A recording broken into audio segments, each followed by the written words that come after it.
The Glass Bead Game by Hermann Hesse, narrated by David Colaci. Non entia enim licet quadamodo levibusque hominibus facilius atque incuriosius verbis redere quam entia, verum tamen pio diligentique rerum scriptori plane aliter resse habet.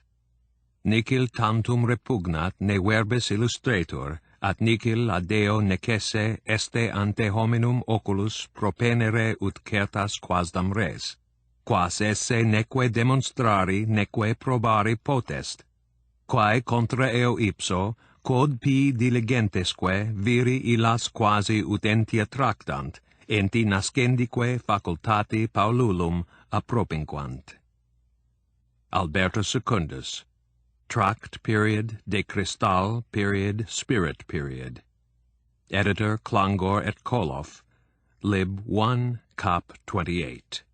In Joseph Knecht's holograph translation, for although in a certain sense, and for light-minded persons, non-existent things can be more easily and irresponsibly represented in words than existing things, for the serious and conscientious historian it is just the reverse.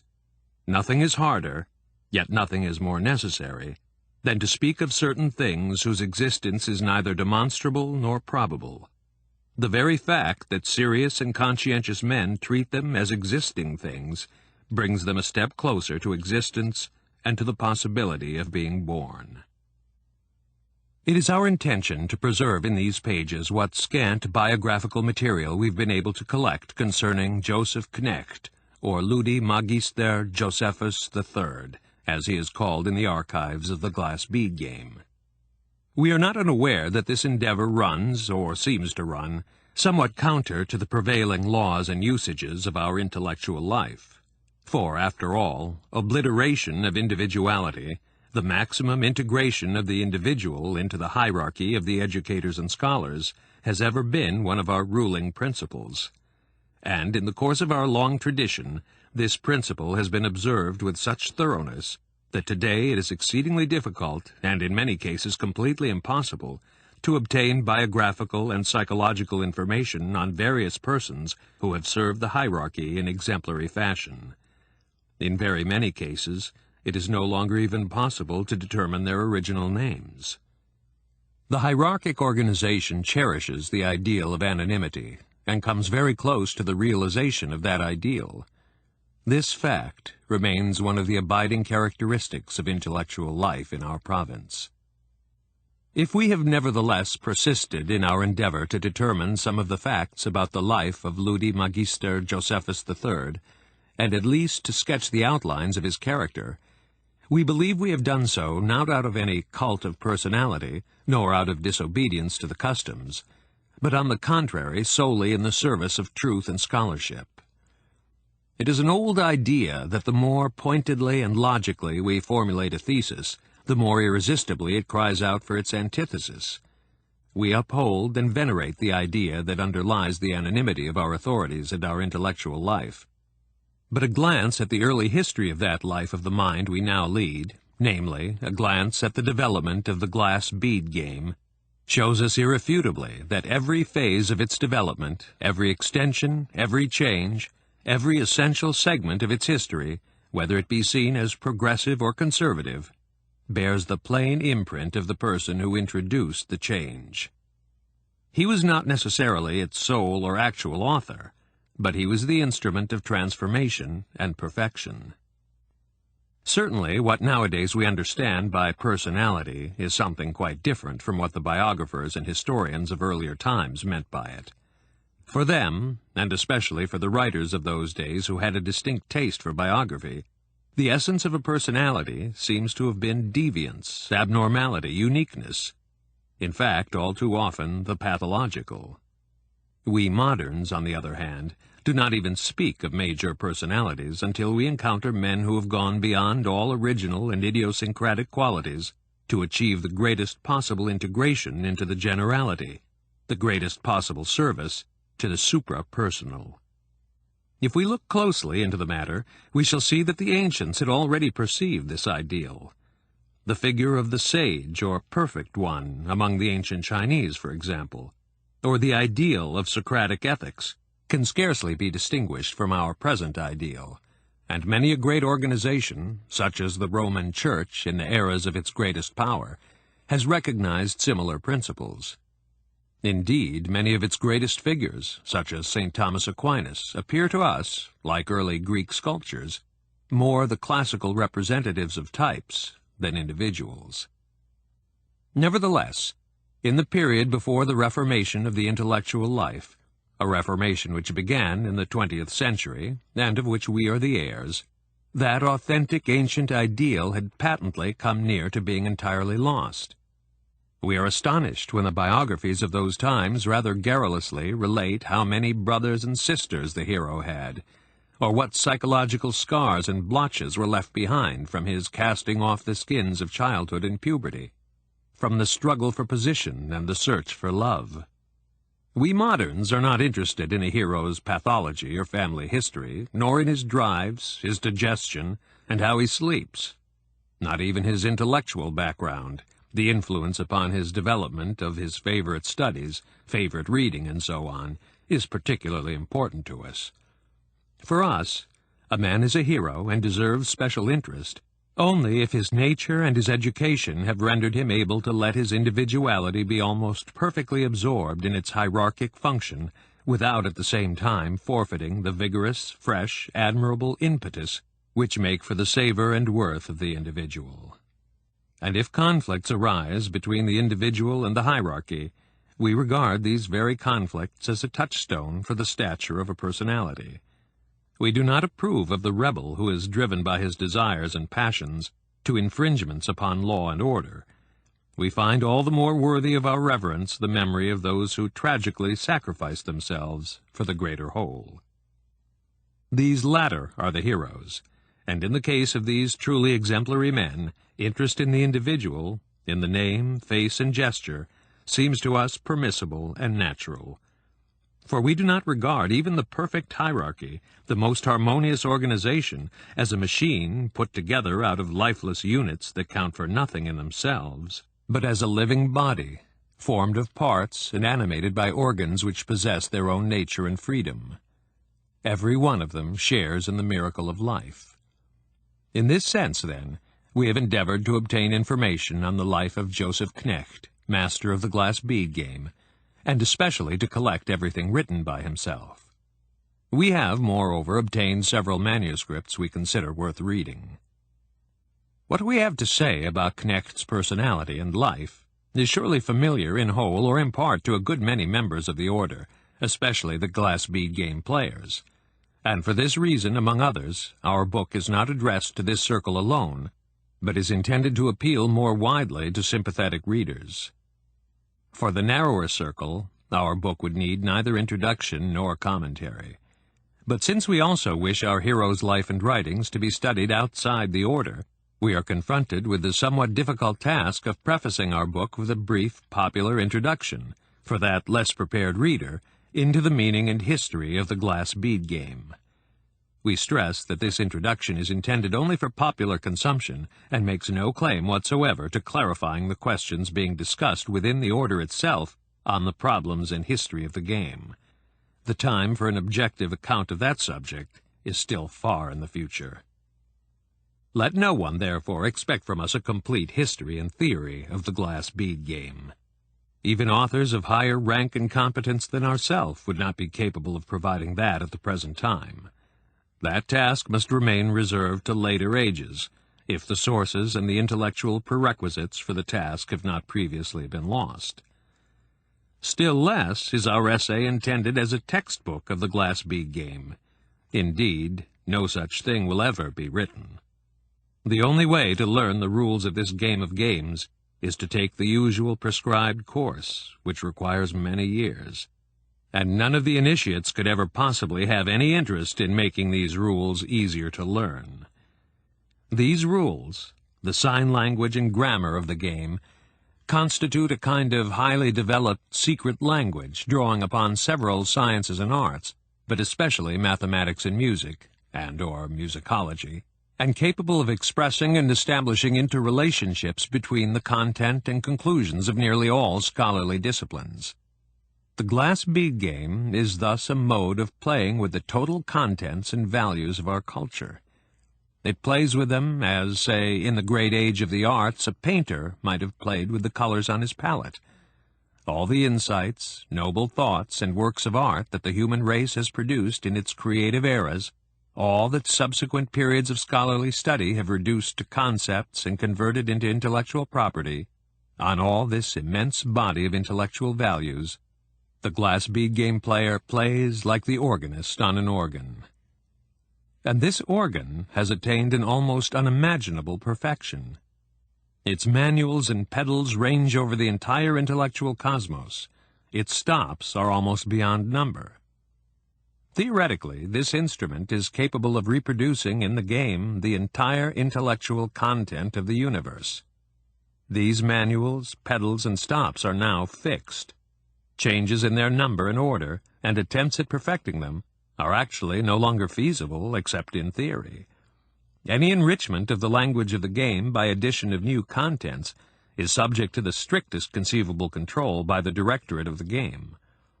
On the other hand, within this fixed structure, or, to abide by our image, within the complicated mechanism of this giant organ, a whole universe of possibilities and combinations is available to the individual player. For even 2 out of 1,000 stringently played games to resemble each other more than superficially is hardly possible.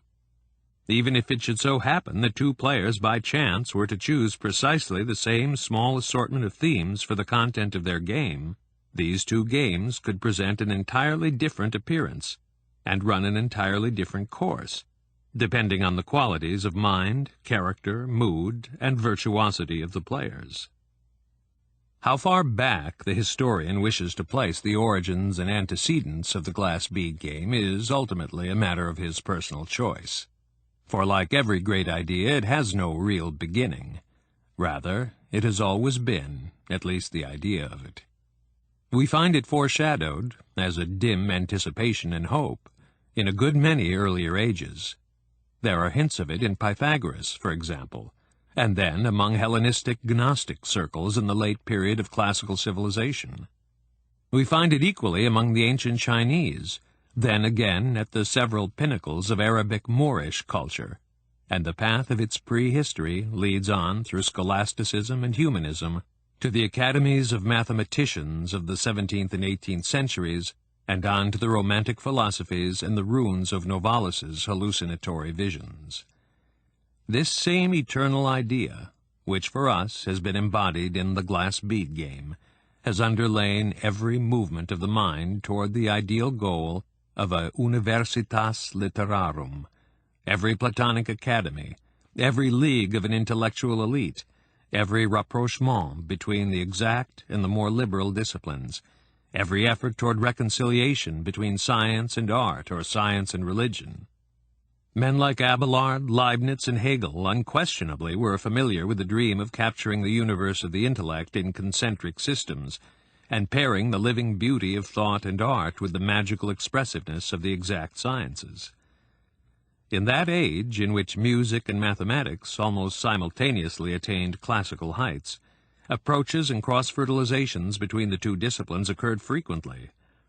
And 2 centuries earlier, we find in Nicholas of Q's sentences of the same tenor, such as this: "The mind adapts itself to potentiality in order to measure everything in the mode of potentiality, and to absolute necessity in order to measure everything in the mode of unity and simplicity, as God does, and to the necessity of nexus in order to measure everything with respect to its peculiar nature. Finally, it adapts itself to determinate potentiality in order to measure everything with respect to its existence. But furthermore, the mind also measures symbolically, by comparison, as when it employs numerals and geometric figures and equates other things with them." Incidentally, this is not the only one of Nicholas's ideas that almost seems to suggest our glass bead game, or corresponds to and springs from a similar branch of the imagination as the play of thought which occurs in the game. Many similar echoes can be found in his writings. His pleasure in mathematics also, and his delight and skill in using constructions and axioms of Euclidean geometry as similes to clarify theological and philosophical concepts, likewise appear to be very close to the mentality of the game. At times, even his peculiar Latin, abounding in words of his own coinage, whose meaning, however, was perfectly plain to any Latin scholar, calls to mind the improvisatory agility of the game's language. As the epigraph of our treatise may already have suggested, Albertus Secundus deserves an equal place among the ancestors of the glass bead game. And we suspect, although we cannot prove this by citations, that the idea of the game also dominated the minds of those learned musicians of the 16th, 17th, and 18th centuries who based their musical compositions on mathematical speculations. Here and there in the ancient literatures we encounter legends of wise and mysterious games that were conceived and played by scholars, monks, or the courtiers of cultured princes. These might take the form of chess games, in which the pieces and squares had secret meanings, in addition to their usual functions. And of course everyone has heard those fables and legends from the formative years of all civilizations, which ascribe to music powers far greater than those of any mere art. The capacity to control men and nations. These accounts make of music a kind of secret regent, or a law book for men and their governments. From the most ancient days of China to the myths of the Greeks, we find the concept of an ideal, heavenly life for men under the hegemony of music. The glass bead game is intimately bound up with this cult of music. In eternal transmutations, the secret power of song greets us here below, says Novalis. Although we thus recognize the idea of the game as eternally present, and therefore existent in vague stirrings long before it became a reality, its realization in the form we know it nevertheless has its specific history. We shall now attempt to give a brief account of the most important stages in that history. The beginnings of the intellectual movement, whose fruits are, among many others, the establishment of the order and the glass bead game itself, may be traced back to a period which Plinius Ziegenhals, the historian of literature, designated as the age of the feuilleton, by which name it has been known ever since. Such tags are pretty but dangerous. They constantly tempt us to a biased view of the era in question. And, as a matter of fact, the age of the feuilleton was by no means uncultured. It was not even intellectually impoverished. But if we may believe Ziegenhals, that age appears to have had only the dimmest notion of what to do with culture. Or, rather, it did not know how to assign culture its proper place within the economy of life and the nation. To be frank, we really are very poorly informed about that era, even though it is the soil out of which almost everything that distinguishes our cultural life today has grown. It was, according to Ziegenhals, an era emphatically bourgeois, and given to an almost untrammeled individualism. If, in order to suggest the atmosphere, we cite some of its features from Ziegenhal's description, we may at least do so with the confidence that these features have not been invented, badly drawn, or grossly exaggerated. For the great scholar has documented them from a vast number of literary and other sources. We take our cue from this scholar, who so far has been the sole serious investigator of the feuilletonistic age. As we read, we should remember that it is easy and foolish to sneer at the mistakes or barbarities of remote ages. Since the end of the Middle Ages, intellectual life in Europe seems to have evolved along two major lines. The first of these was the liberation of thought and belief from the sway of all authority. In practice, this meant the struggle of reason, which at last felt it had come of age and won its independence against the domination of the Roman Church. The second trend, on the other hand, was the covert but passionate search for a means to confer legitimacy on this freedom, for a new and sufficient authority arising out of reason itself. We can probably generalize and say that mind has by and large won this often strangely contradictory battle for two aims basically at odds with each other. Has the gain been worth the countless victims? Has our present structure of the life of the mind been sufficiently developed? And is it likely to endure long enough to justify as worthwhile sacrifices all the sufferings, convulsions, and abnormalities, the trials of heretics, the burnings at stake, the many geniuses who ended in madness or suicide? For us, it is not permissible to ask these questions. History is as it has happened. Whether it was good, whether it would have been better not to have happened, whether we will or will not acknowledge that it has had meaning, all this is irrelevant. Thus, those struggles for the freedom of the human intellect likewise happened, and subsequently, in the course of the aforementioned age of the feuilleton, men came to enjoy an incredible degree of intellectual freedom, more than they could stand. For while they had overthrown the tutelage of the Church completely, and that of the State partially, they had not succeeded in formulating an authentic law they could respect, a genuinely new authority and legitimacy. Ziegenhals recounts some truly astonishing examples of the intellect's debasement, venality, and self-betrayal during that period. We must confess that we cannot provide an unequivocal definition of those products from which the age takes its name, the feuilletons. They seem to have formed an uncommonly popular section of the daily newspapers, were produced by the millions, and were a major source of mental pabulum for the reader in want of culture. They reported on, or rather chatted about, 1,001 items of knowledge. It would seem, moreover, that the cleverer among the writers of them poked fun at their own work. Ziegenhals, at any rate, contends that many such pieces are so incomprehensible that they can only be viewed as self-persiflage on the part of the authors. Quite possibly these manufactured articles do indeed contain a quantity of irony and self-mockery which cannot be understood until the key is found again.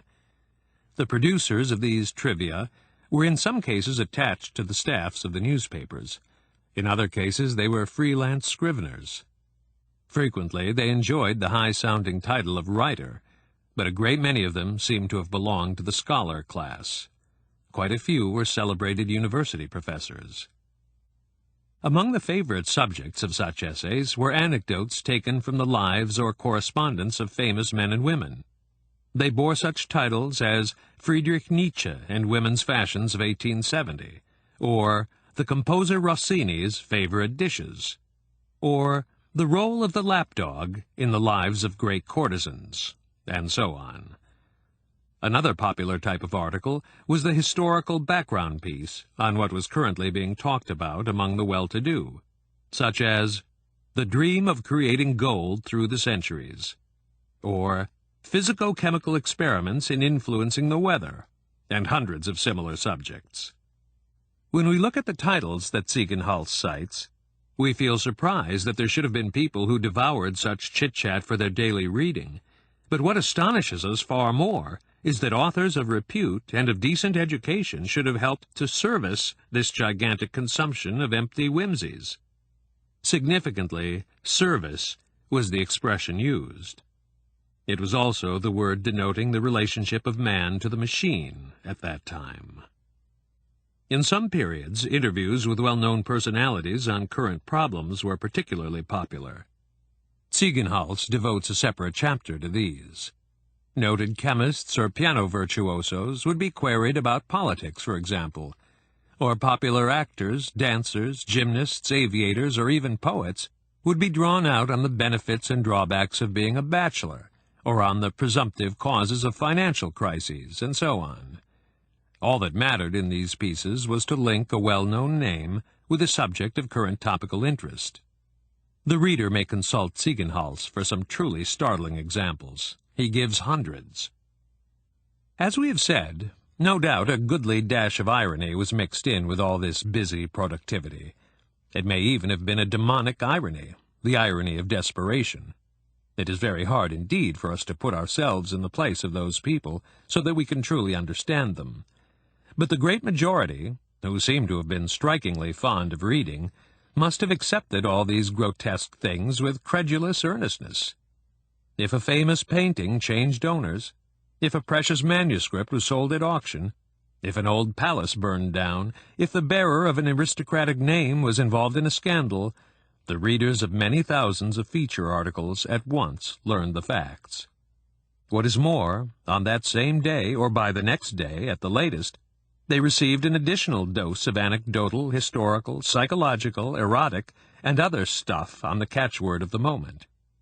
A torrent of zealous scribbling poured out over every ephemeral incident, and in quality, assortment, and phraseology, all this material bore the mark of mass goods rapidly and irresponsibly turned out.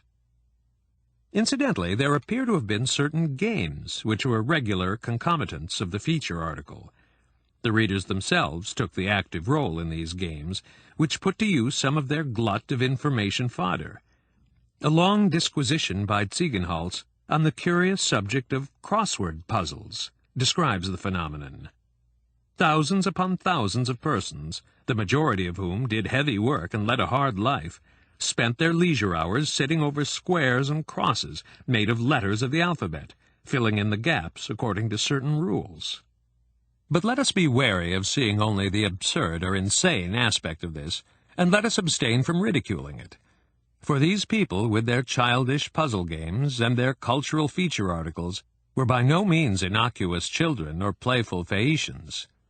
Rather, they dwelt anxiously among political, economic, and moral ferments and earthquakes, waged a number of frightful wars and civil wars, and their little cultural games were not just charming, meaningless childishness.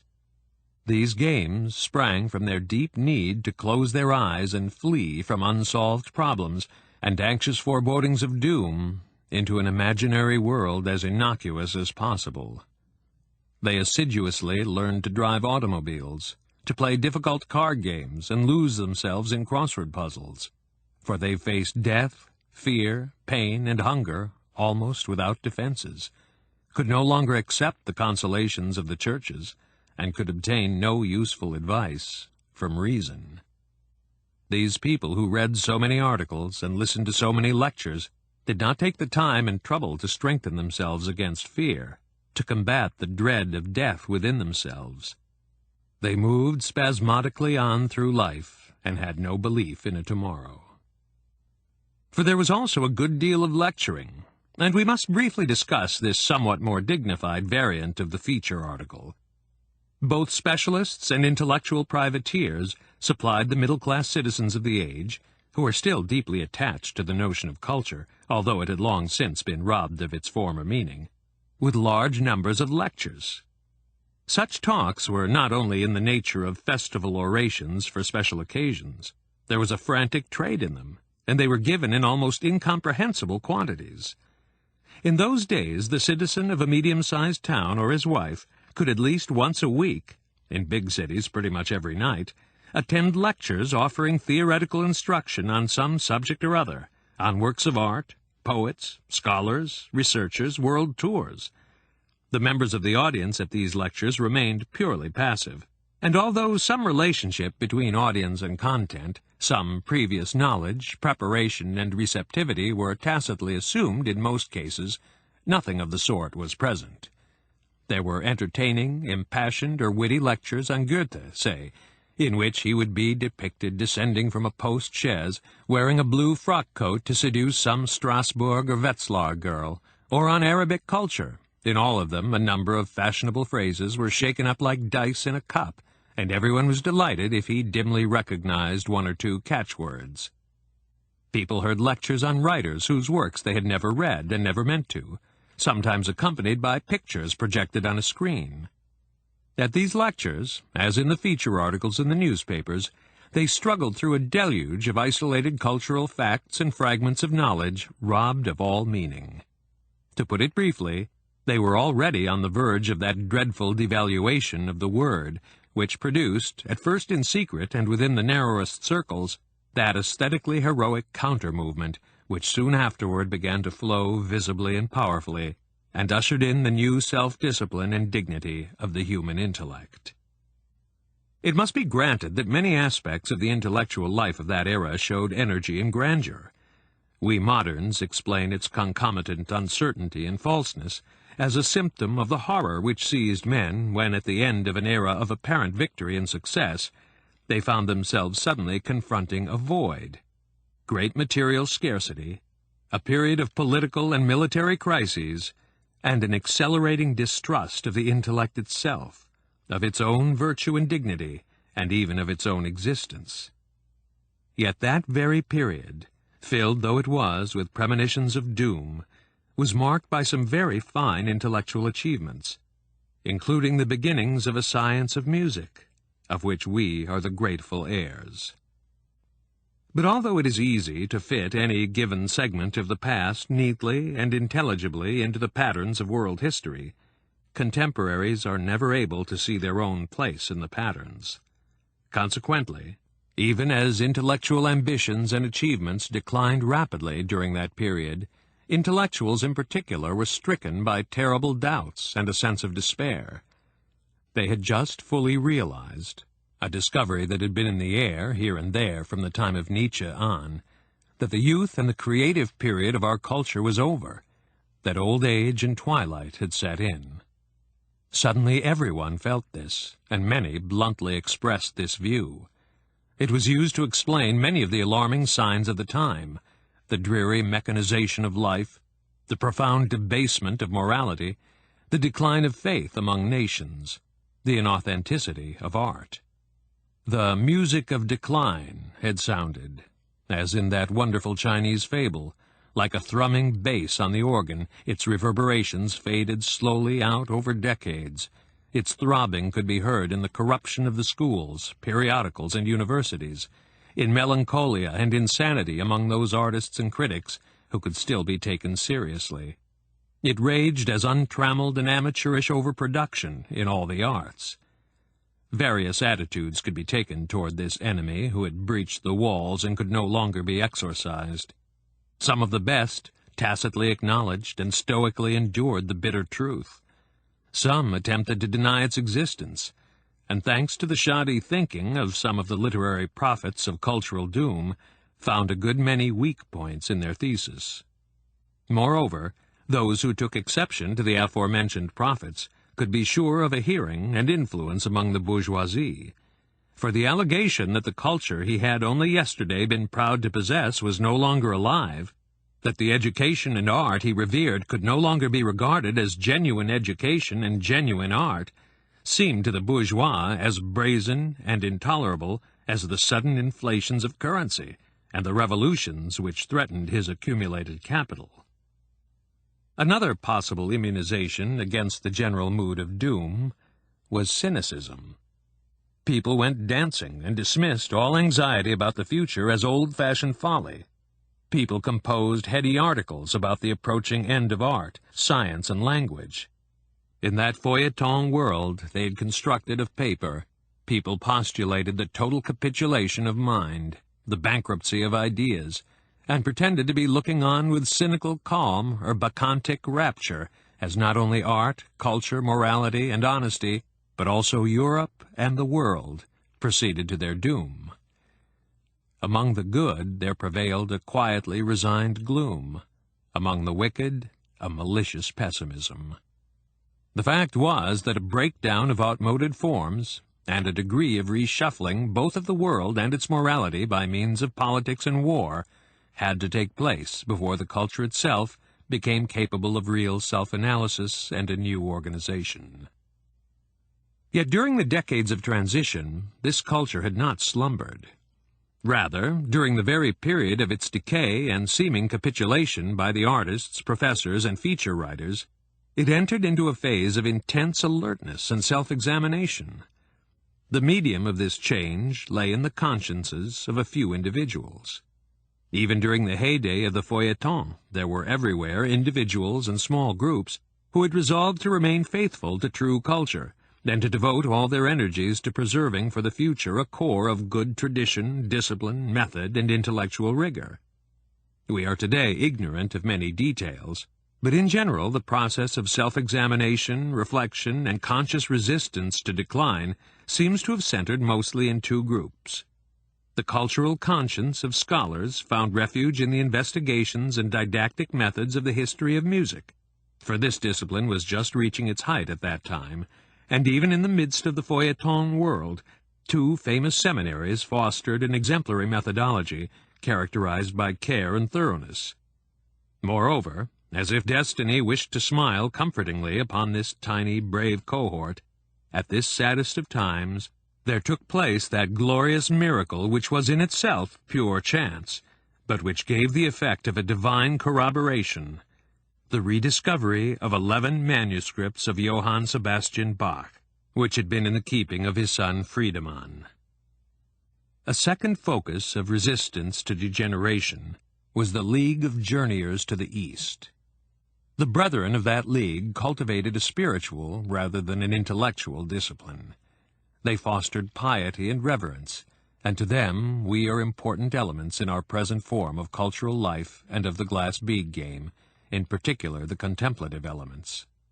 The journeyers also contributed to new insights into the nature of our culture and the possibilities of its continuance, not so much by analytical and scholarly work, as by their capacity, based on ancient secret exercises, for mystic identification with remote ages and cultural conditions.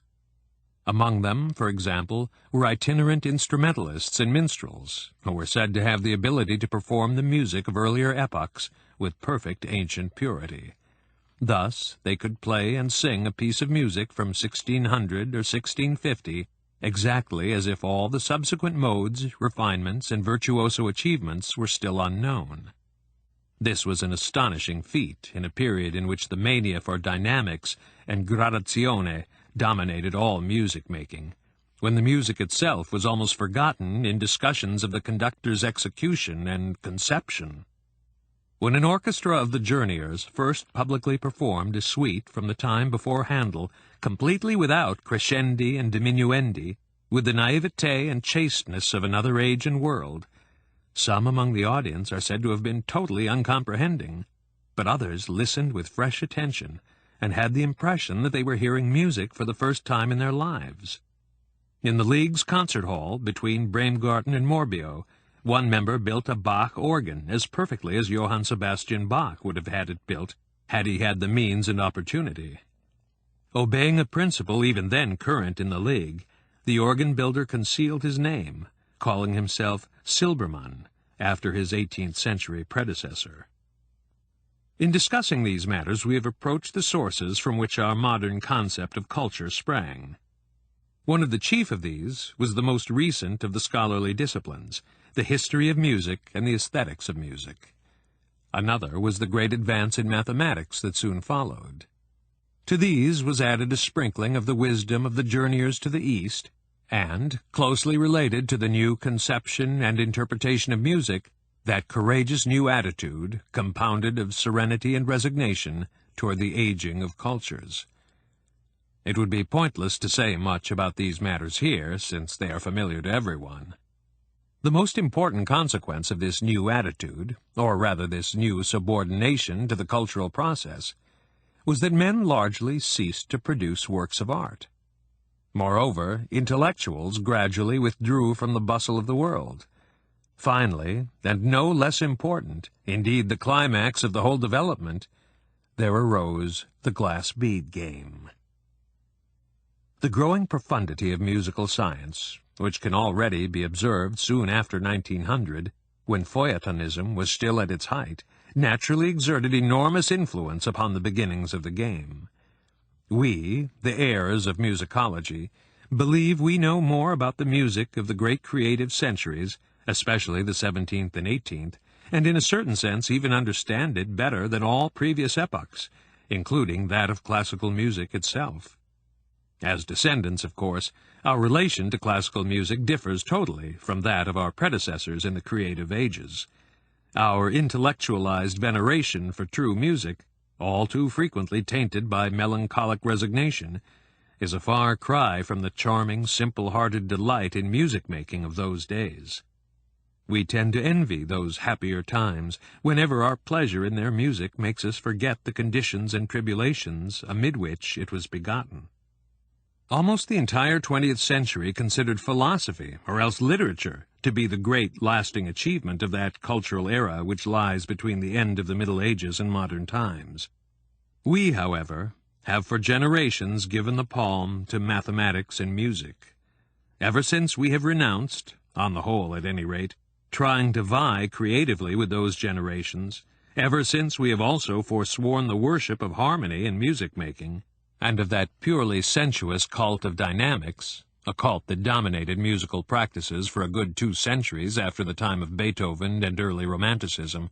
Ever since then, we have been able to understand, more purely and more correctly, the general image of that culture whose heirs we are. Or so we believe, in our uncreative, retrospective, but reverent fashion.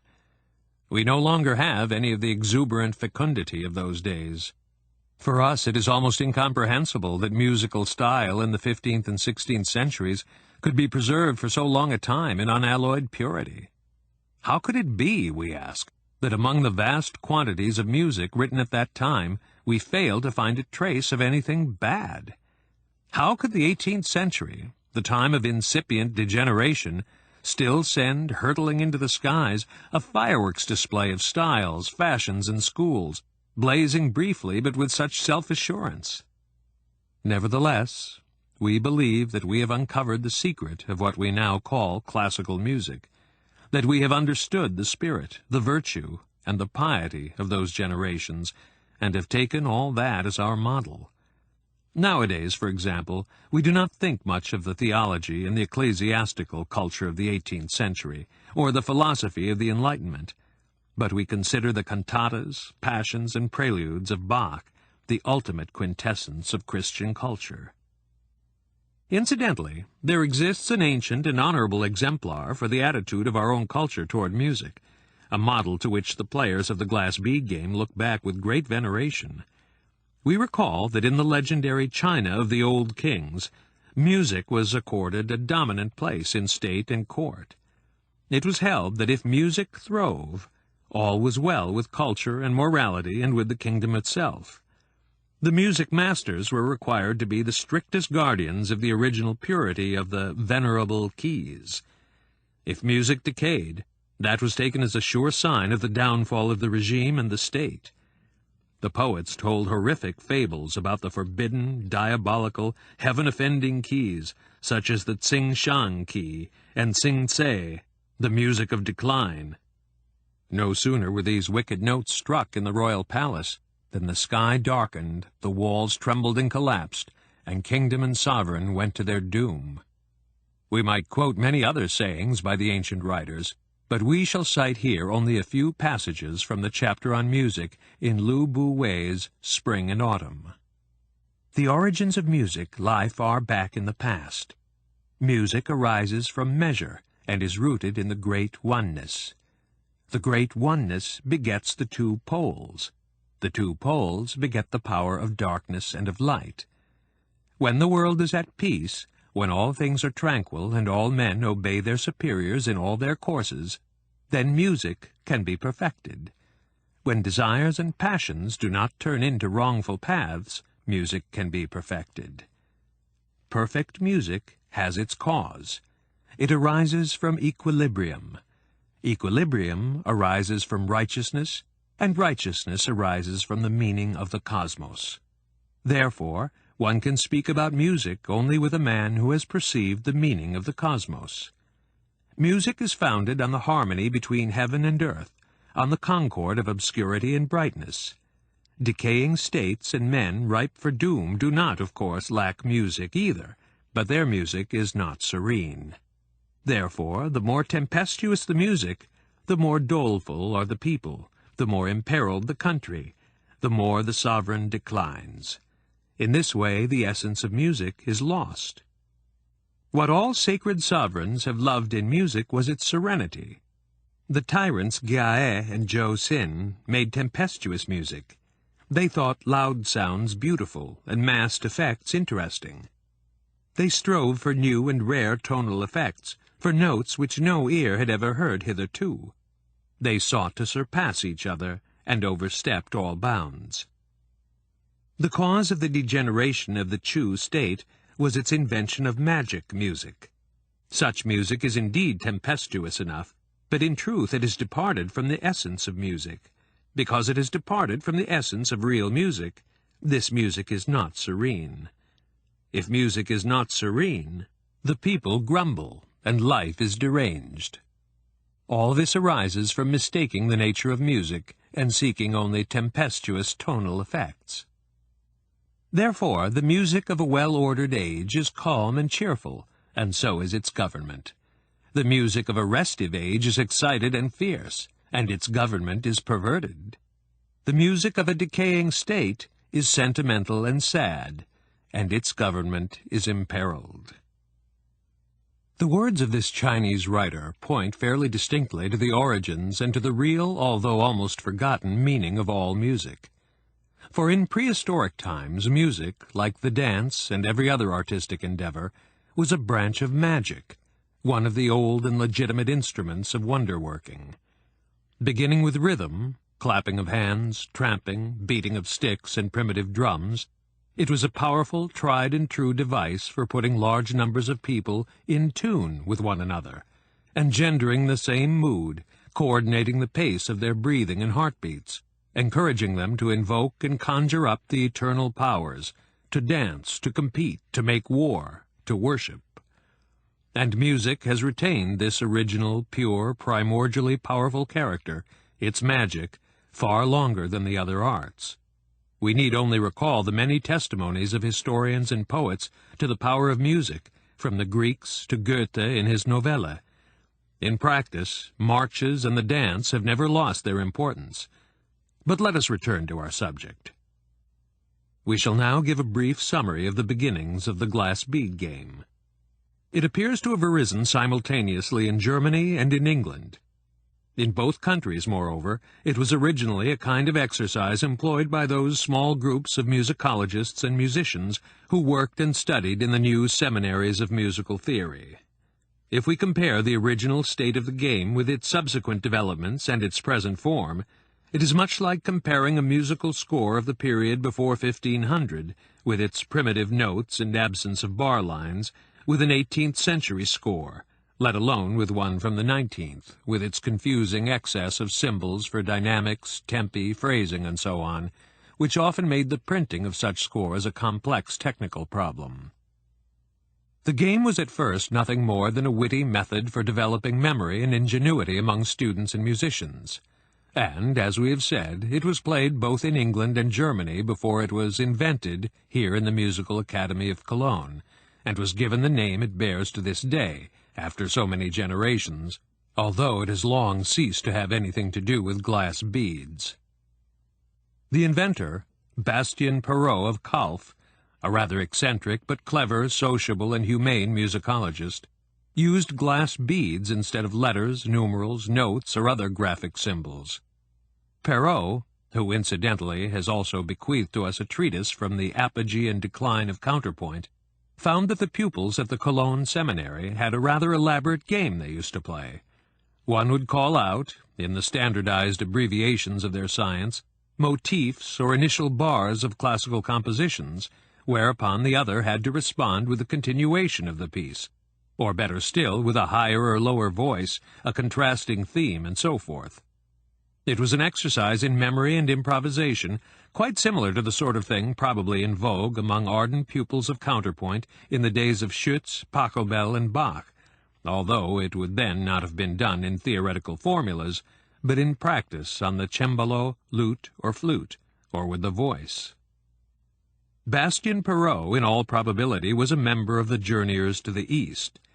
He was partial to handicrafts, and had himself built several pianos and clavichords in the ancient style.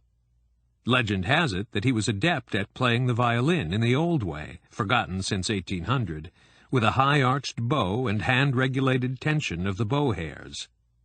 Given these interests, it was perhaps only natural that he should have constructed a frame, modeled on a child's abacus, a frame with several dozen wires on which could be strung glass beads of various sizes, shapes, and colors.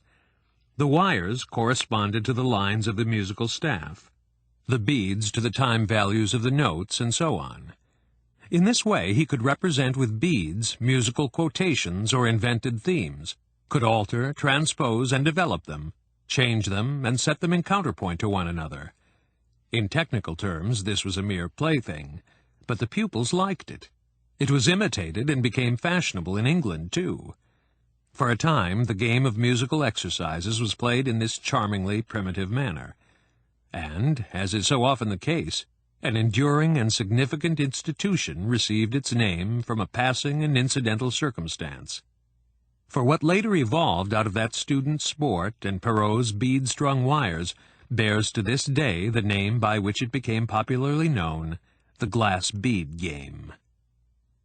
A bare 2 or 3 decades later, the game seems to have lost some of its popularity among students of music, but instead was taken over by mathematicians. For a long while, indeed, a characteristic feature in the game's history was that it was constantly preferred, used, and further elaborated by whatever branch of learning happened to be experiencing a period of high development or a renaissance. The mathematicians brought the game to a high degree of flexibility and capacity for sublimation, so that it began to acquire something approaching a consciousness of itself and its possibilities. This process paralleled the general evolution of cultural consciousness, which had survived the Great Crisis and had, as Plinius Ziegenhals puts it, with modest pride accepted the fate of belonging to a culture past its prime, as was the case with the culture of late antiquity, Hellenistic culture in the Alexandrian age. So much for Ziegenhals. We shall now attempt to sketch the further steps in the history of the Glass Bead Game. Having passed from the musical to the mathematical seminaries, a change which took place in France and England somewhat sooner than in Germany, the game was so far developed that it was capable of expressing mathematical processes by special symbols and abbreviations. The players, mutually elaborating these processes, threw these abstract formulas at one another, displaying the sequences and possibilities of their science. This mathematical and astronomical game of formulas required great attentiveness, keenness, and concentration. Among mathematicians, even in those days, the reputation of being a good glass bead game player meant a great deal. It was equivalent to being a very good mathematician. At various times the game was taken up and imitated by nearly all the scientific and scholarly disciplines, that is, adapted to the special fields. There is documented evidence for its application to the fields of classical philology and logic. The analytical study of musical values had led to the reduction of musical events to physical and mathematical formulas. Soon afterward, philology borrowed this method and began to measure linguistic configurations as physics measures processes in nature.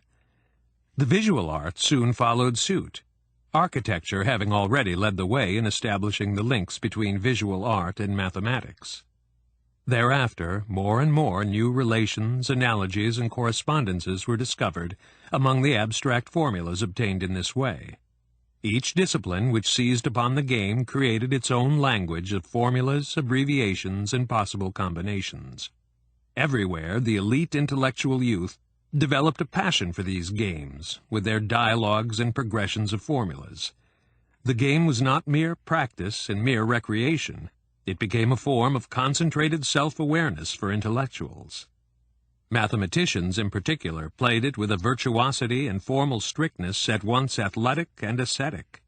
It afforded them a pleasure which somewhat compensated for their renunciation of worldly pleasures and ambitions, for by then such renunciation had already become a regular thing for intellectuals.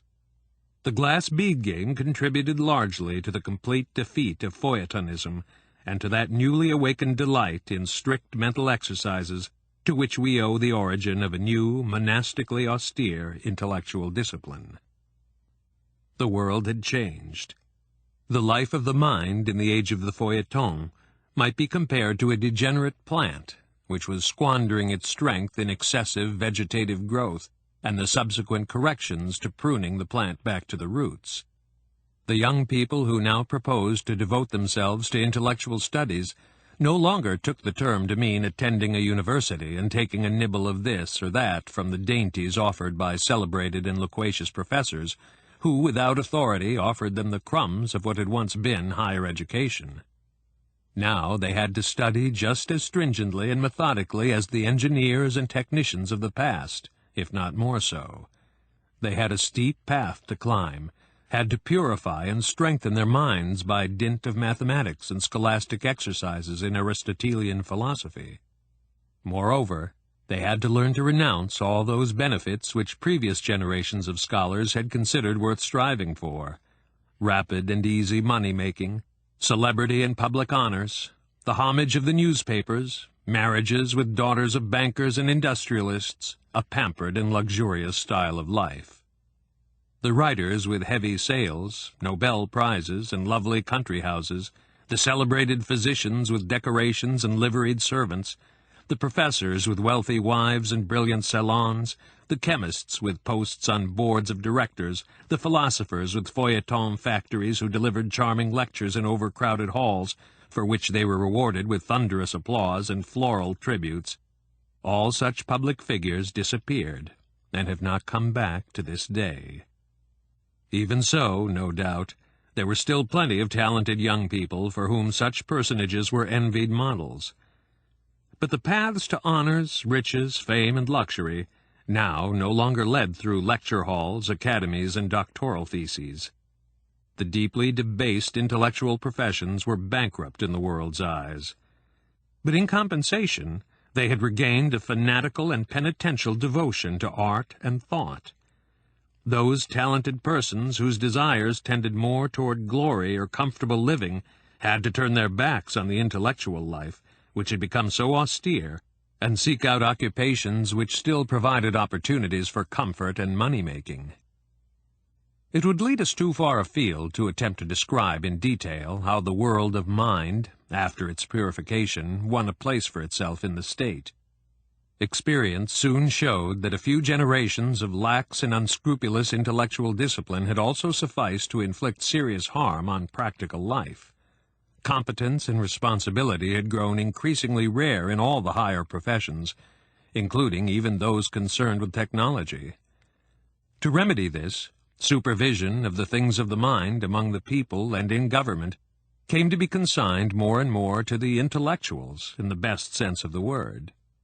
This was particularly the case with the entire educational system, and indeed the situation is little changed to this day.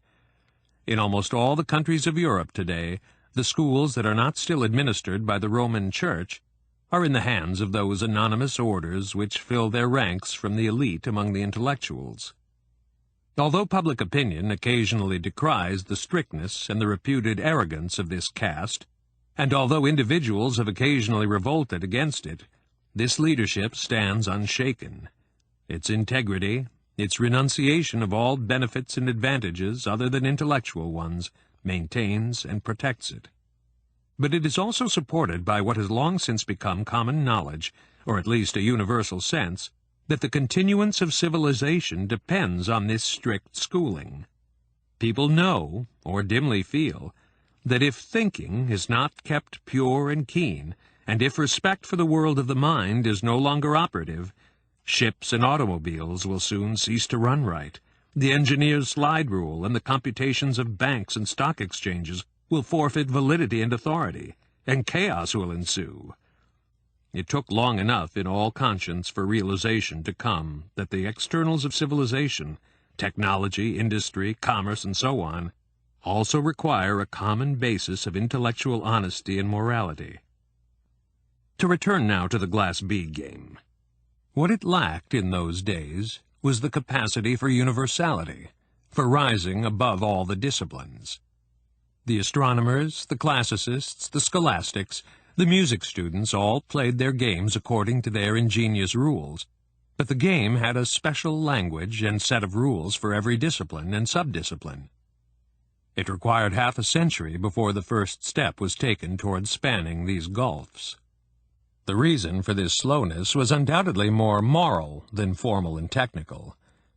The means for building the spans could even then have been found, but along with the newly regenerated intellectual life went a puritanical shrinking from foolish digressions, from intermingling of disciplines and categories. There was also a profound and justified fear of relapse into the sin of superficiality and feuilletonism. It was the achievement of one individual which brought the glass bead game almost in one leap to an awareness of its potentialities, and thus to the verge of its capacity for universal elaboration. And once again this advance was connected with music. A Swiss musicologist with a passion for mathematics gave a new twist to the game, and thereby opened the way for its supreme development. This great man's name in civil life can no longer be ascertained.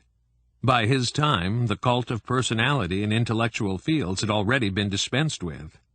He lives on in history as Lusor, or also Joculator, Basiliensis. Although his invention, like all inventions, was the product of his own personal merit and grace, it in no way sprang solely from personal needs and ambitions, but was impelled by a more powerful motive.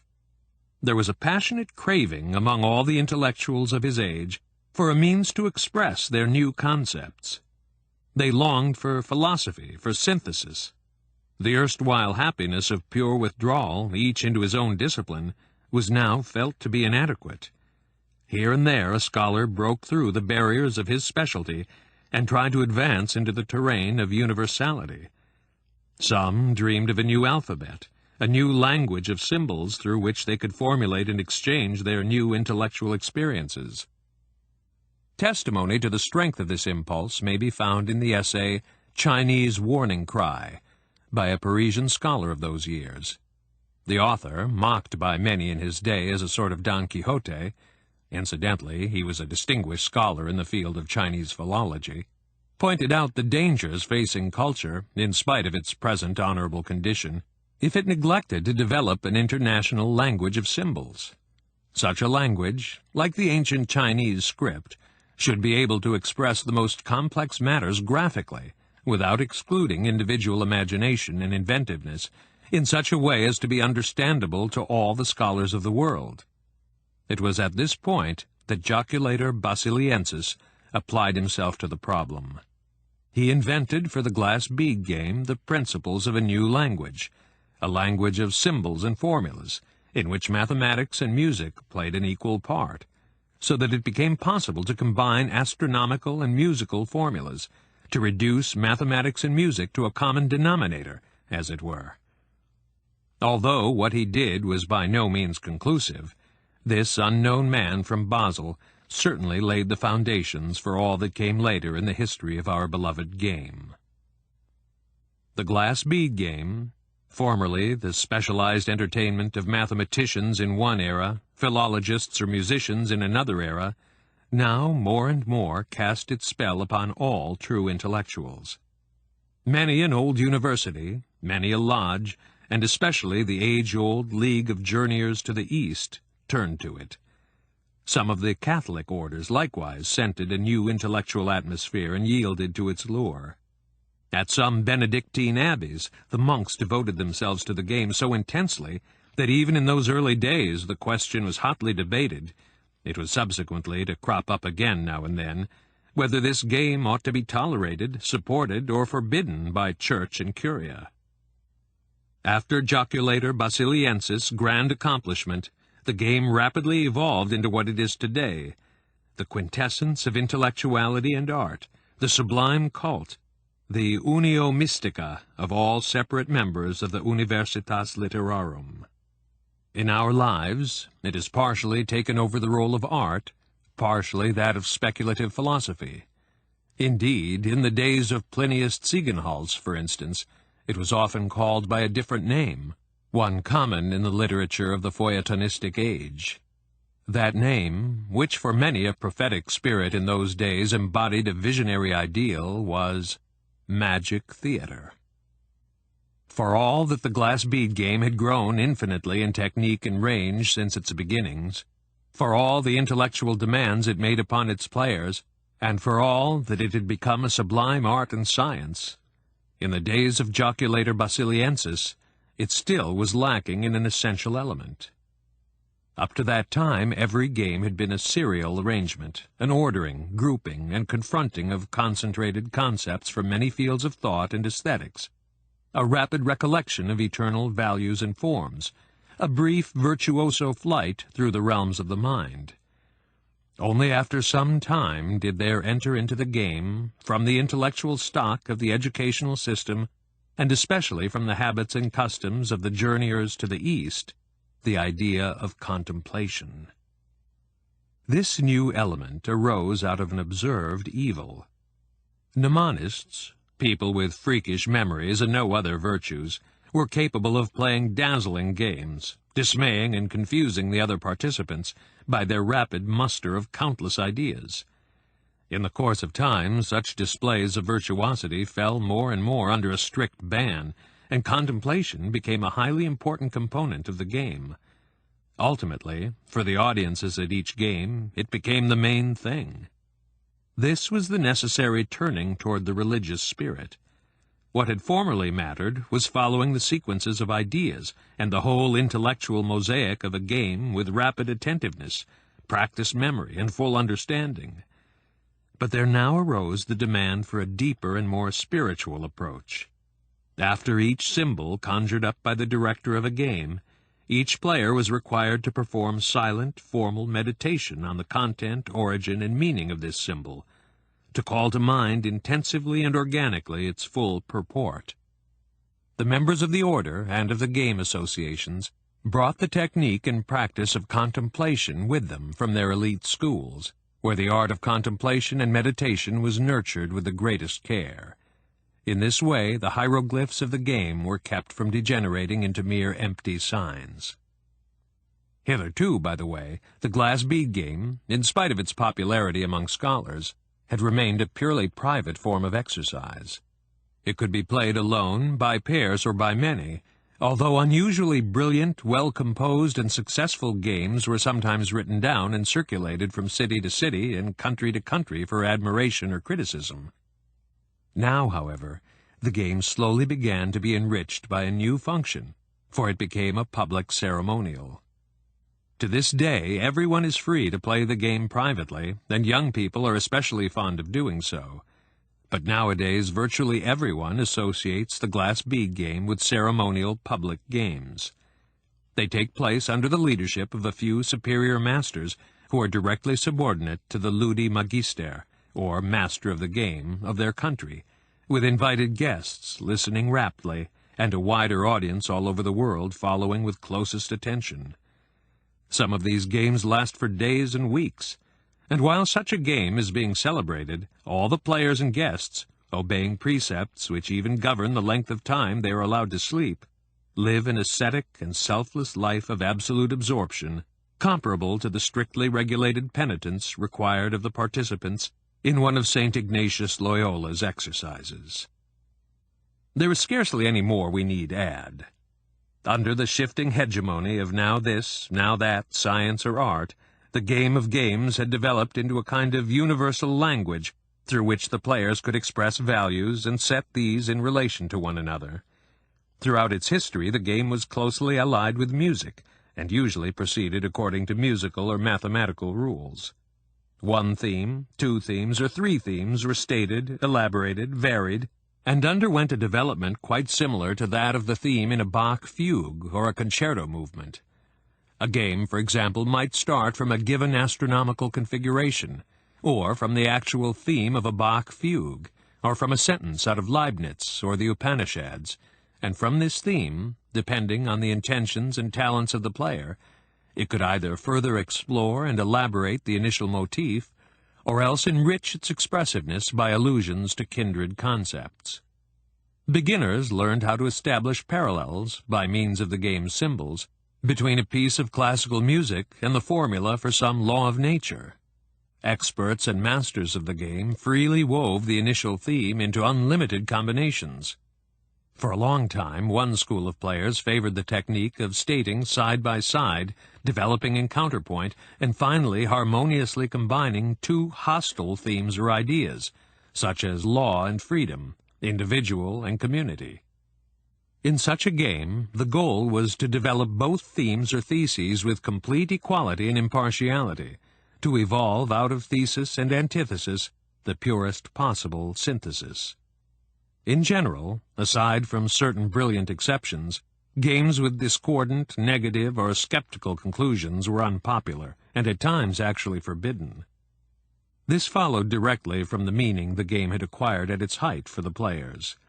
It represented an elite, symbolic form of seeking for perfection, a sublime alchemy, an approach to that mind which beyond all images and multiplicities is one within itself. In other words, to God. Pious thinkers of earlier times had represented the life of creatures, say, as a mode of motion toward God, and had considered that the variety of the phenomenal world reached perfection and ultimate cognition only in the divine unity. Similarly, the symbols and formulas of the glass bead game combined structurally, musically, and philosophically within the framework of a universal language, were nourished by all the sciences and arts, and strove in play to achieve perfection, pure being, the fullness of reality. Thus, realizing was a favorite expression among the players.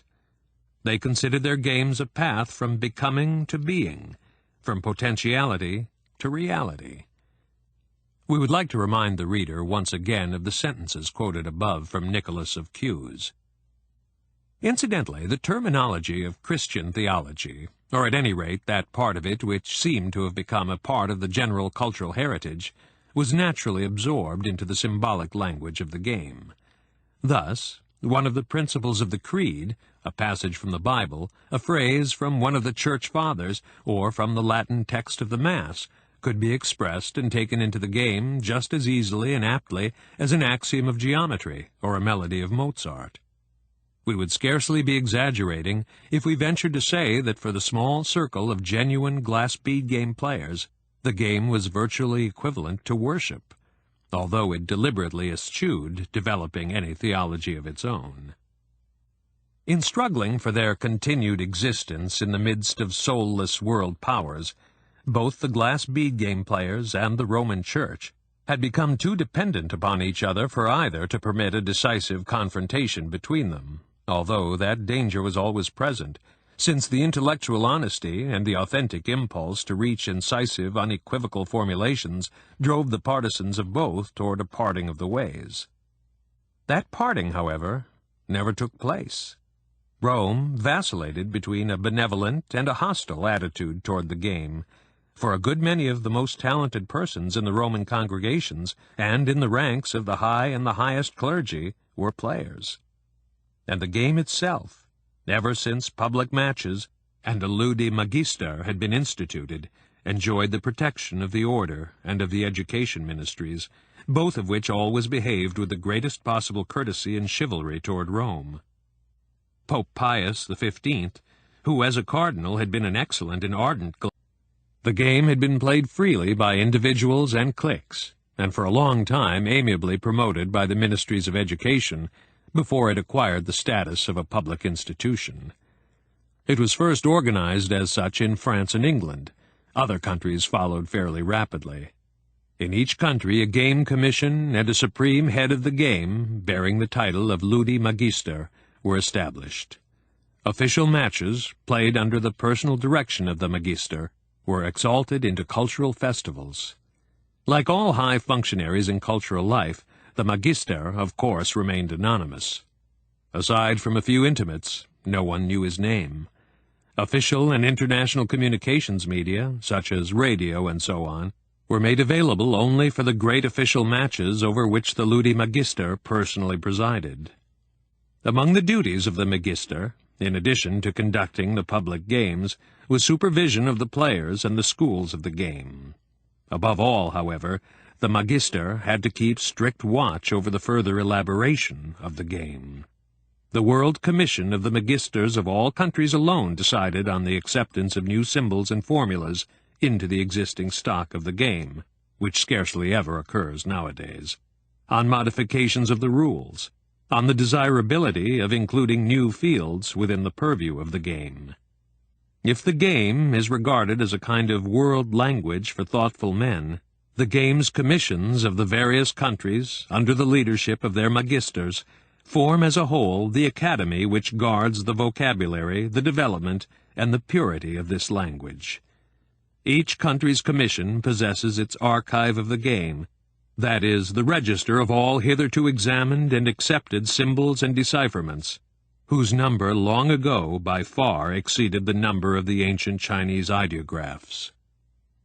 In general, a passing grade in the final examination in one of the academies, especially one of the elite schools, is considered sufficient qualification for a glass bead game player. But in the past, and to this day, superior competence in one of the principal fields of scholarship or in music is tacitly assumed. To rise some day to membership in one of the games commissions, or even to Ludi Magister, is the dream of almost every 15-year-old in the elite schools. But by the time these youth have become doctoral candidates, only a tiny percentage still seriously cling to their ambition to serve the glass bead game and take an active part in its further development.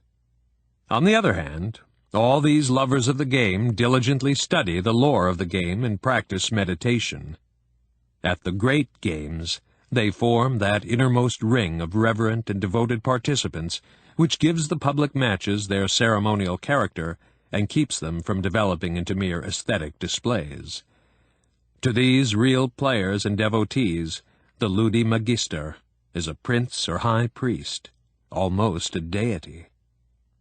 But for every independent player, and especially for the Magister, the glass bead game is primarily a form of music-making, somewhat in the sense of those words that Joseph Knecht once spoke concerning the nature of classical music. We consider classical music to be the epitome and quintessence of our culture, because it is that culture's clearest, most significant gesture and expression. In this music we possess the heritage of classical antiquity and Christianity, a spirit of serenely cheerful and brave piety, a superbly chivalric morality. For in the final analysis, every important cultural gesture comes down to a morality, a model for human behavior concentrated into a gesture.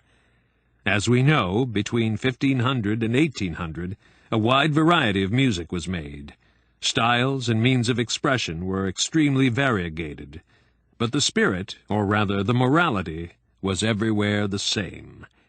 The human attitude of which classical music is the expression is always the same. It is always based on the same kind of insight into life, and strives for the same kind of victory over blind chance. Classical music, as gesture, signifies knowledge of the tragedy of the human condition, affirmation of human destiny, courage, cheerful serenity. The grace of a minuet by Handel or Couperin, the sensuality sublimated into delicate gesture to be found in many Italian composers or in Mozart, the tranquil, composed readiness for death in Bach. Always there may be heard in these works a defiance, a death-defying intrepidity, a gallantry, and a note of superhuman laughter, of immortal, gay serenity. Let that same note also sound in our glass bead games, and in our whole lives, acts, and sufferings. These words were noted down by one of Knecht's pupils.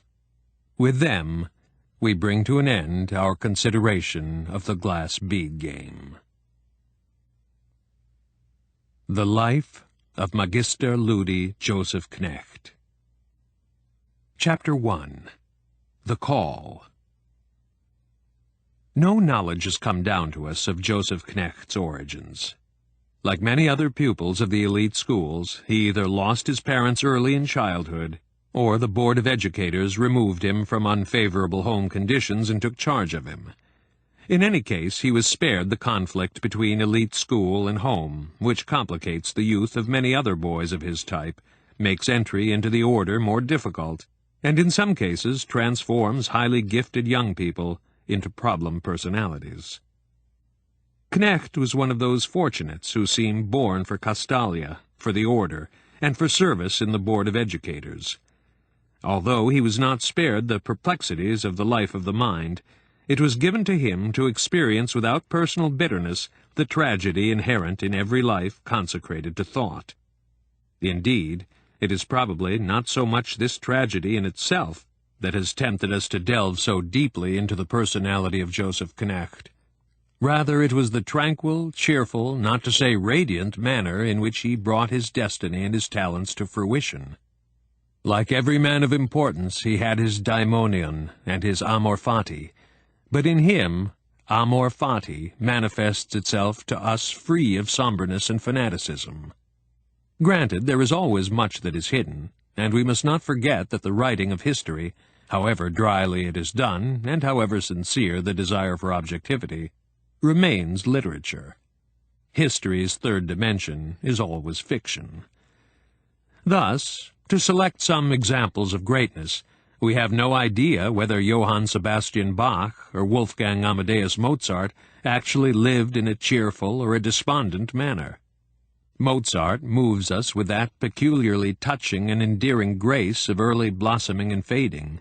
Bach stands for the edifying and comforting submission to God's paternal plan, of which suffering and dying form a part. But we do not really read these qualities from their biographies, and from such facts about their private lives as have come down to us. We read them solely from their works, from their music. Furthermore, although we know Bach's biography and deduce his personality from his music, we involuntarily include his posthumous destiny in the picture.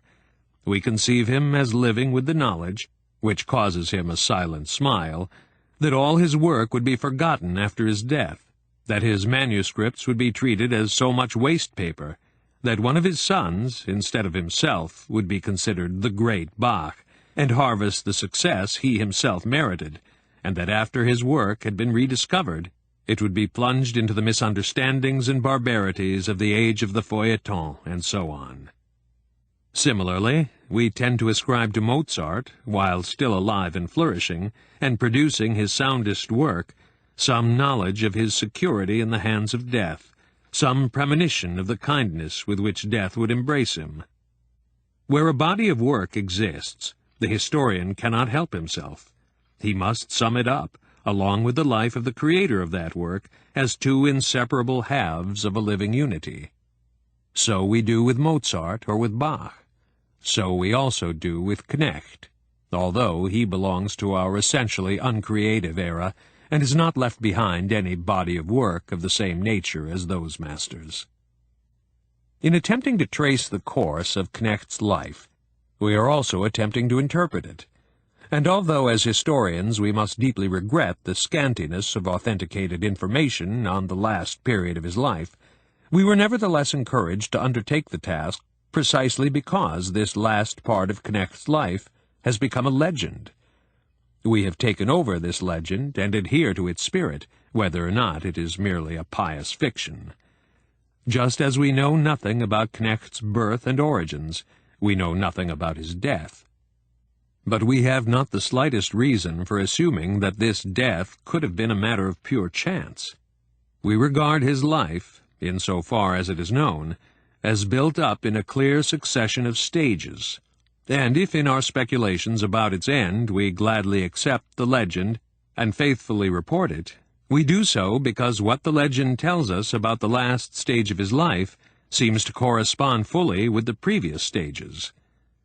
We go so far as to admit that the manner in which his life drifts gently off into legend appears to us organic and right, just as it imposes no strain on our credulity to believe in the continued existence of a constellation that has vanished below the horizon.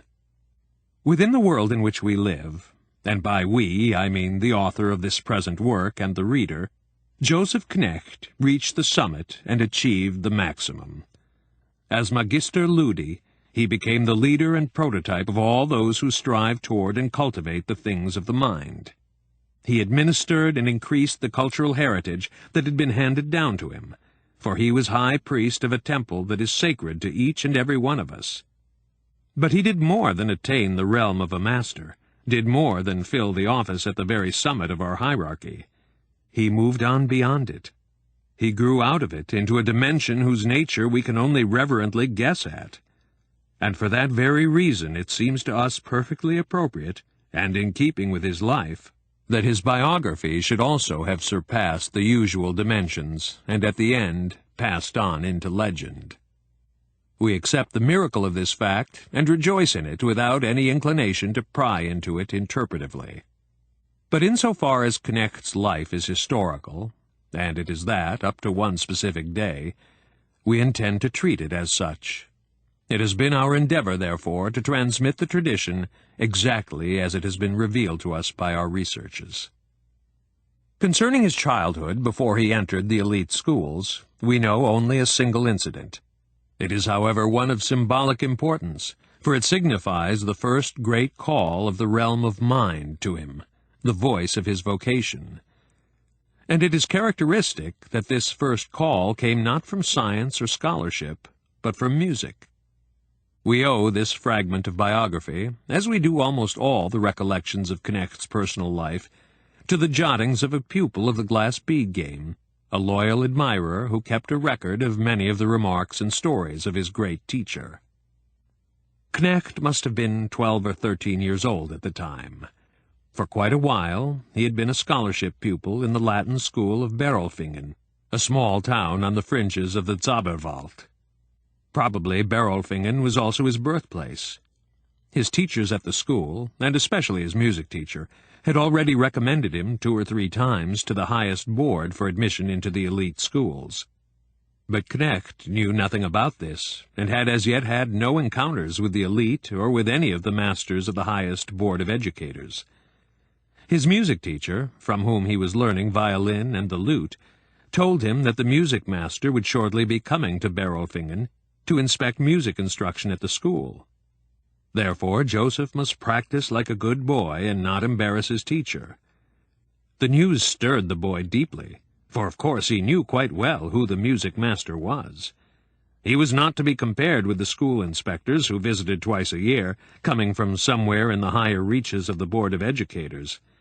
The music master was one of the 12 demigods, one of the 12 supreme heads of this most respected of boards. In all musical affairs, he was the supreme authority for the entire country.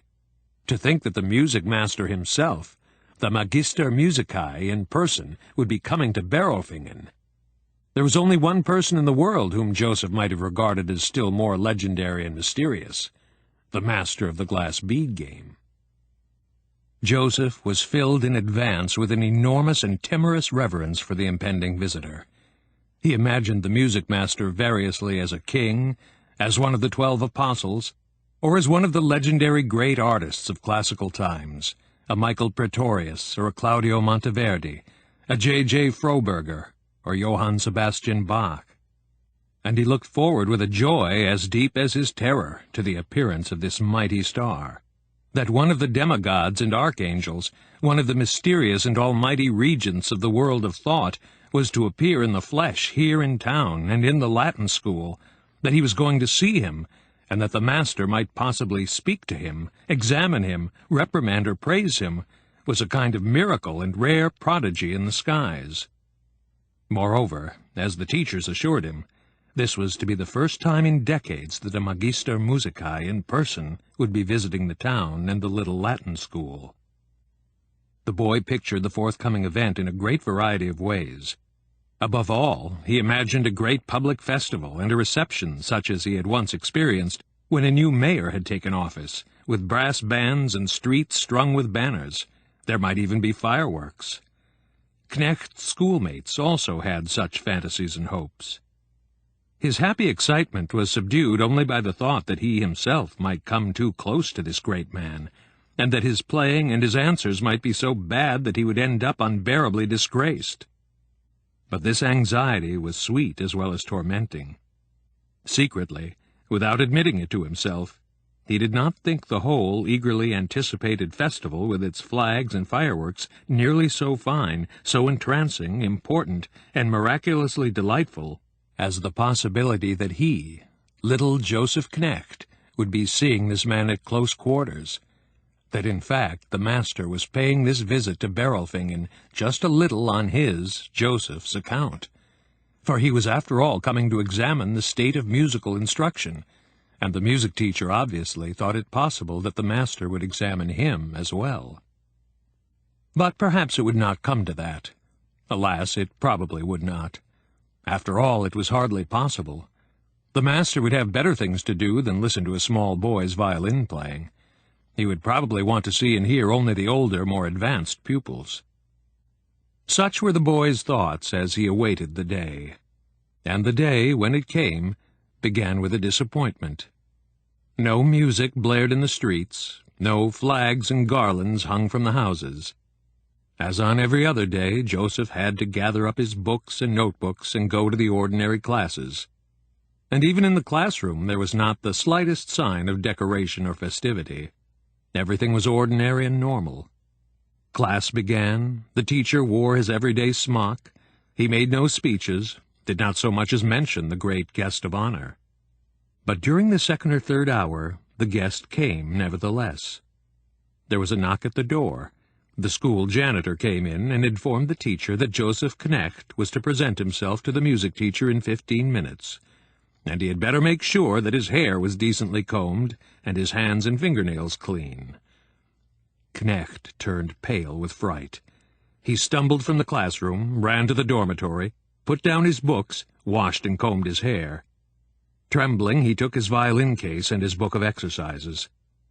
With a lump in his throat, he made his way to the music rooms in the annex. An excited schoolmate met him on the stairs, pointed to a practice room and told him, "You're supposed to wait here till they call you." The wait was short, but seemed to him an eternity. No one called him, but a man entered the room. A very old man, it seemed to him at first, not very tall, white-haired, with a fine, clear face and penetrating light blue eyes. The gaze of those eyes might have been frightening, but they were serenely cheerful as well as penetrating, neither laughing nor smiling, but filled with a calm, quietly radiant cheerfulness. He shook hands with the boy, nodded, and sat down with deliberation on the stool in front of the old practice piano. "You are Joseph Knecht?" he said. "Your teacher seems content with you. I think he is fond of you. Come, let's make a little music together." Knecht had already taken out his violin.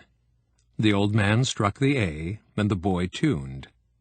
Then he looked inquiringly, anxiously at the music master. "What would you like to play?" the master asked. The boy could not say a word. He was filled to the brim with awe of the old man. Never had he seen a person like this. Hesitantly, he picked up his exercise book and held it out to the master.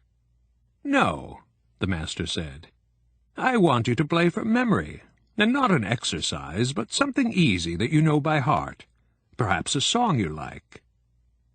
Knecht was confused, and so enchanted by this face and those eyes that he could not answer. He was deeply ashamed of his confusion, but unable to speak. The master did not insist.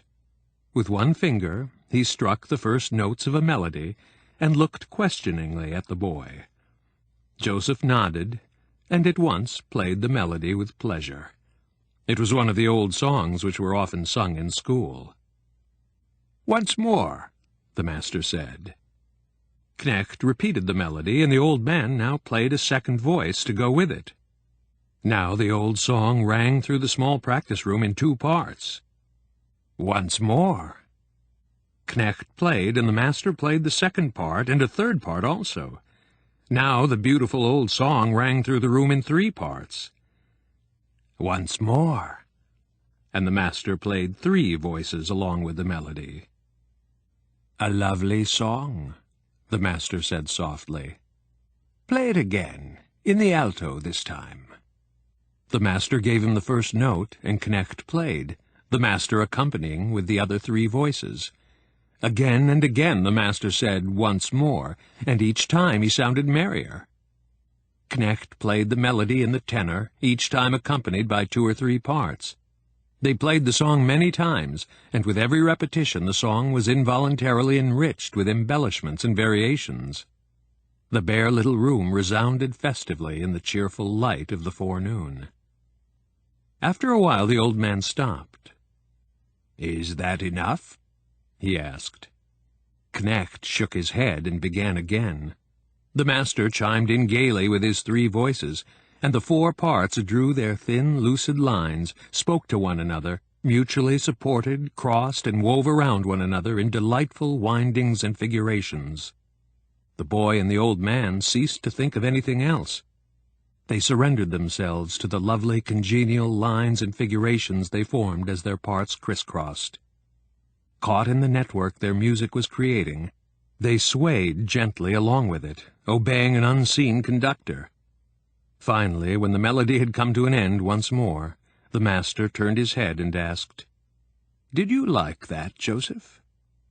Gratefully, his face glowing, Knecht looked at him. He was radiant, but still speechless. "Do you happen to know what a fugue is?" the master now asked. Knecht looked dubious. He had already heard fugues, but had not yet studied them in class. "Very well," the master said. "Then I'll show you. You'll grasp it quicker if we make a fugue ourselves. Now then, the first thing we need for a fugue is a theme, and we don't have to look far for the theme. We'll take it from our song." He played a brief phrase, a fragment of the song's melody. It sounded strange, cut out in that way, without head or tail. He played the theme once more, and this time he went on to the first entrance. The second entrance changed the interval of a fifth to a fourth. The third repeated the first an octave higher, as did the fourth with the second. The exposition concluded with a cadence in the key of the dominant. The second working out modulated more freely to other keys. The third, tending toward the subdominant, ended with a cadence on the tonic. The boy looked at the player's clever white fingers, saw the course of the development faintly mirrored in his concentrated expression, while his eyes remained quiet under half-closed lids. Joseph's heart swelled with veneration, with love for the master. His ear drank in the fugue. It seemed to him that he was hearing music for the first time in his life. Behind the music being created in his presence, he sensed the world of mind, the joy-giving harmony of law and freedom, of service and rule. He surrendered himself and vowed to serve that world and this master. In those few minutes he saw himself and his life, saw the whole cosmos guided, ordered, and interpreted by the spirit of music. And when the playing had come to an end, he saw this magician and king, for whom he felt so intense a reverence, pause for a little while longer, slightly bowed over the keys, with half-closed eyes, his face softly glowing from within. Joseph did not know whether he ought to rejoice at the bliss of this moment, or weep because it was over. The old man slowly raised himself from the piano-stool, fixed those cheerful blue eyes piercingly and at the same time with unimaginable friendliness upon him, and said, "Making music together is the best way for two people to become friends. There is none easier. That is a fine thing. I hope you and I shall remain friends. Perhaps you, too, will learn how to make fugues, Joseph." He shook hands with Joseph and took his leave. But in the doorway he turned once more and gave Joseph a parting greeting, with a look and a ceremonious little inclination of his head. Many years later, Knecht told his pupil that when he stepped out of the building, he found the town and the world far more transformed and enchanted than if there had been flags, garlands, and streamers, or displays of fireworks. He had experienced his vocation, which may surely be spoken of as a sacrament. The ideal world, which hitherto his young soul had known only by hearsay and in wild dreams, had suddenly taken on visible lineaments for him. Its gates had opened invitingly. This world, he now saw, did not exist only in some vague, remote past or future. It was here and was active. It glowed, sent messengers, apostles, ambassadors, men like this old Magister, who, by the way, was not nearly so old as he then seemed to Joseph. And through this venerable messenger an admonition and a call had come from that world even to him, the insignificant Latin school pupil. Such was the meaning of the experience for him. It took weeks before he actually realized and was convinced that the magical events of that sacramental hour corresponded to a precise event in the real world, that the summons was not just a sense of happiness and admonition in his own soul and his own conscience, but a show of favor and an exhortation from the earthly powers. For in the long run it could not be concealed that the music master's visit had been neither a matter of chance nor a real inspection of the school. Rather, Knecht's name had stood for some time on the lists of pupils who seemed deserving of education in the elite school. At any rate, on the basis of his teacher's reports, he had been so recommended to the Board of Educators. The boy had been recommended for good character and as a Latinist, but the highest praise had come from his music teacher. Therefore the music master had chosen to stop off for a few hours in Berolfingen, in the course of an official mission, in order to see this pupil.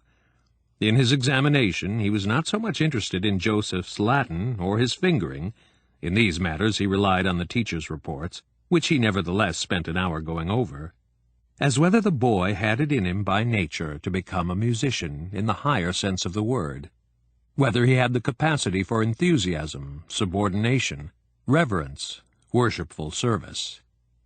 As a rule, and for very good reasons, the teachers in the public schools were anything but liberal in their recommendations of pupils for the elite.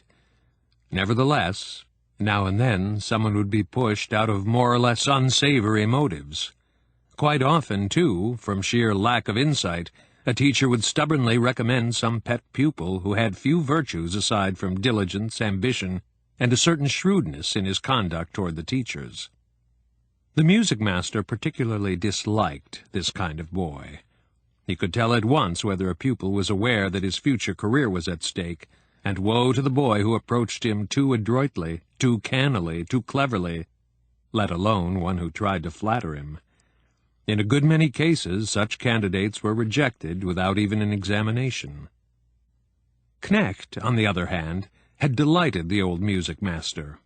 He had liked him very much. As he continued his journey, he recalled the boy with pleasure.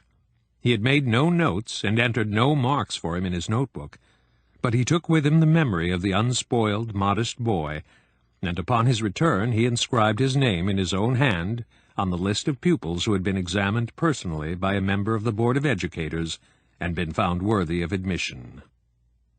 Joseph had occasionally heard talk in school about this list, and in a great variety of tones. The pupils called it the Golden Book, but sometimes they disrespectfully referred to it as the Climber's Catalogue.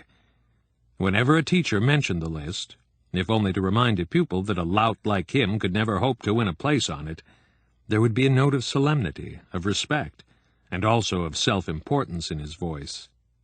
But if the pupils mentioned the catalogue, they usually spoke in a jeering tone and with somewhat exaggerated indifference. Once Joseph had heard a schoolmate say, "Go on. What do I care about that stupid Climber's Catalogue? You won't see a regular feller's name on it, that's one sure thing. The teachers keep it for all the worst grinds and creeps."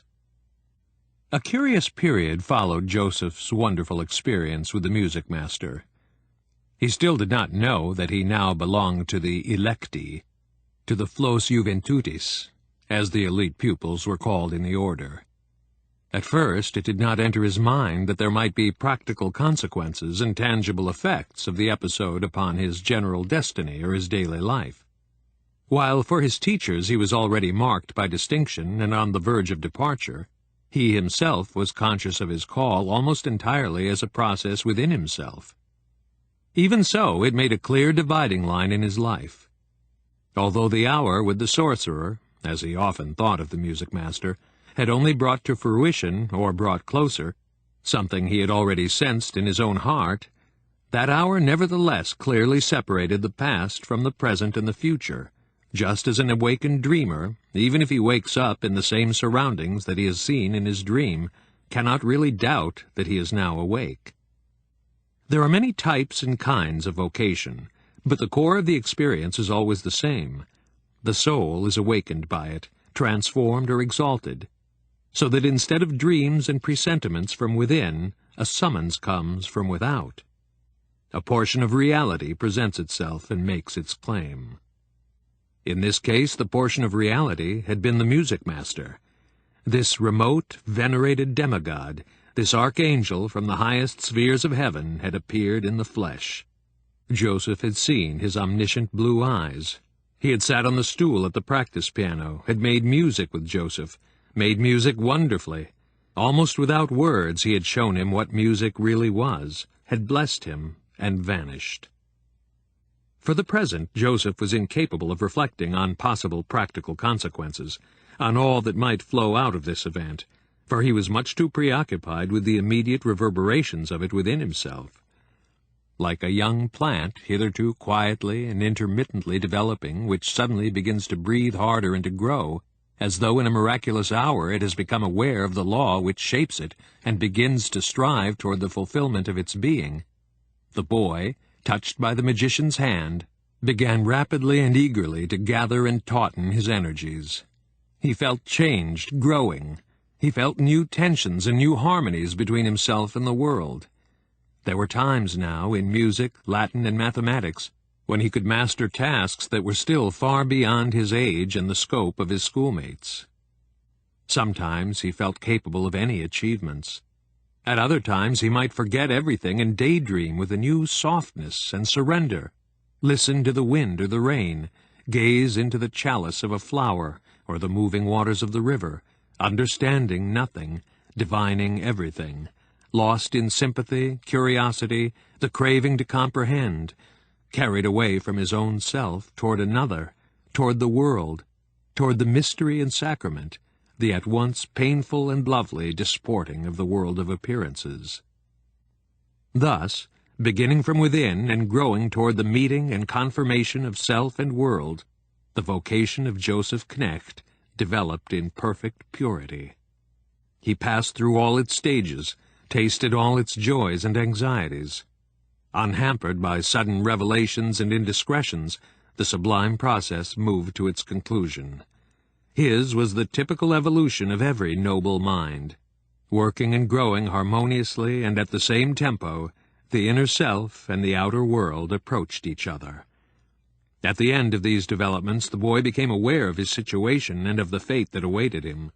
He realized that his teachers were treating him like a colleague, even like a guest of honor whose departure is expected at any moment, and that his schoolmates were half admiring or envying him, half avoiding or even distrusting him. Some of his enemies now openly mocked and hated him, and he found himself more and more separated from and deserted by former friends. But by then, the same process of separation and isolation had been completed within himself. His own feelings had taught him to regard the teachers more and more as associates rather than superiors. His former friends had become temporary companions of the road, now left behind. He no longer felt that he was among equals in his school and his town. He was no longer in the right place. Everything he had known had become permeated by a hidden death, a solvent of unreality, a sense of belonging to the past. It had all become a makeshift, like worn-out clothing that no longer fitted. And as the end of his stay at the Latin school approached, this slow outgrowing of a beloved and harmonious hometown, this shedding of a way of life no longer right for him, this living on the verge of departure, interspersed though the mood of parting was by moments of supreme rejoicing and radiant self-assurance, became a terrible torment to him, an almost intolerable pressure and suffering. For everything was slipping from him without his being sure that it was not really himself who was abandoning everything. He could not say whether he should not be blaming himself for this perishing and estrangement of his dear and accustomed world. Perhaps he had killed it by ambition, by arrogance, by pride, by disloyalty and lack of love. Among the pangs inherent in a genuine vocation, these are the bitterest. One who has received the call takes, in accepting it, not only a gift and a commandment, but also something akin to guilt. Similarly, the soldier who is snatched from the ranks of his comrades and raised to the status of officer is the worthier of promotion, the more he pays for it with a feeling of guilty conscience toward his comrades. Joseph Knecht, however, had the good fortune to go through this evolution undisturbed and in utter innocence. When at last the faculty informed him of his distinction and his impending admission to the elite schools, he was for the moment completely surprised, although a moment later this novelty seemed to him something he had long known and been expecting. Yet only now did he recall that for weeks the word electus, or elite boy, had now and again been sneeringly called out behind his back. He had heard it, but only half heard, and had never imagined it as anything but a taunt. He had taken it to mean not that his schoolmates were actually calling him an electus, but that they were jeering, "You're so stuck up you think you're an electus." Occasionally he had suffered from the gulf that had opened between himself and his schoolmates, but in fact he would never have considered himself an electus. He had become conscious of the call not as a rise in rank, but only as an inward admonition and encouragement. And yet, in spite of everything, had he not known it all along, divined it, felt it again and again? Now it had come. His raptures were confirmed, made legitimate. His suffering had had meaning. The clothing he had worn, by now unbearably old and too tight, could be discarded at last. A new suit was waiting for him. With his admission into the elite, Knecht's life was transferred to a different plane. The first and decisive step in his development had been taken. It is by no means the rule for all elite pupils that official admission to the elite coincides with the inner experience of vocation. That is a matter of grace, or to put it in banal terms, sheer good fortune. The young man to whom it does happen starts out with an advantage, just as it is an advantage to be endowed with felicitous qualities of body and soul. Almost all elite pupils regard their election as a piece of great good fortune, a distinction they are proud of, and a great many of them have previously felt an ardent longing for that distinction. But for most of the elect, the transition from the ordinary schools of their hometowns to the schools of Castalia comes harder than they had imagined, and entails a good many unexpected disappointments. Especially for pupils who are happy and loved in their homes, the change represents a very difficult parting and renunciation. The result is a rather considerable number of transfers back home, especially during the first 2 elite years. The reason for these is not a lack of talent and industry, but the inability of the pupils to adapt to boarding school life and to the idea of more and more severing their ties to family and home until ultimately they would cease to know and to respect any allegiance other than to the order. On the other hand, there were occasionally pupils for whom admission to the elite schools meant above all freedom from home or an oppressive school, from an over-severe father, say, or a disagreeable teacher. These youngsters breathed easier for a while, but they had expected such vast and impossible changes in their whole life that disillusionment soon followed. The real climbers and model pupils, the young pedants, could also not always hold their own in Castalia. Not that they would have been unable to cope with their studies, but in the elite, studies and marks were not the only criterion. There were other pedagogical and artistic goals which sometimes proved too much for such pupils.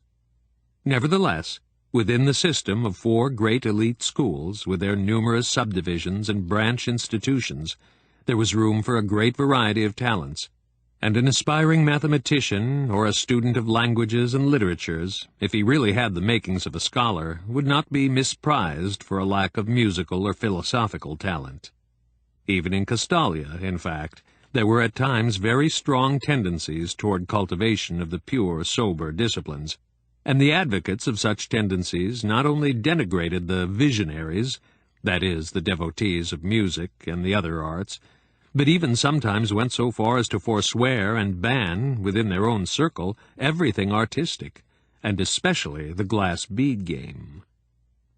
Since all that is known to us of Knecht's life took place in Castalia, in that most tranquil and serene region of our mountainous country, which in the old days used to be called, in the poet Goethe's phrase, the pedagogical province, we shall, at the risk of boring the reader with matters long familiar, once more briefly sketch the character of famous Castalia and the structure of her schools.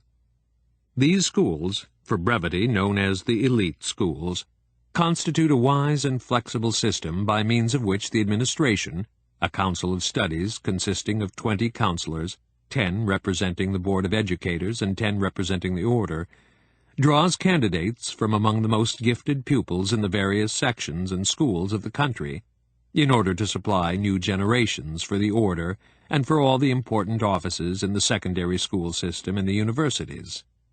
The multitude of ordinary schools, gymnasia, and other schools in the country, whether technical or humanistic in character, are for more than 90% of our students preparatory schools for the professions.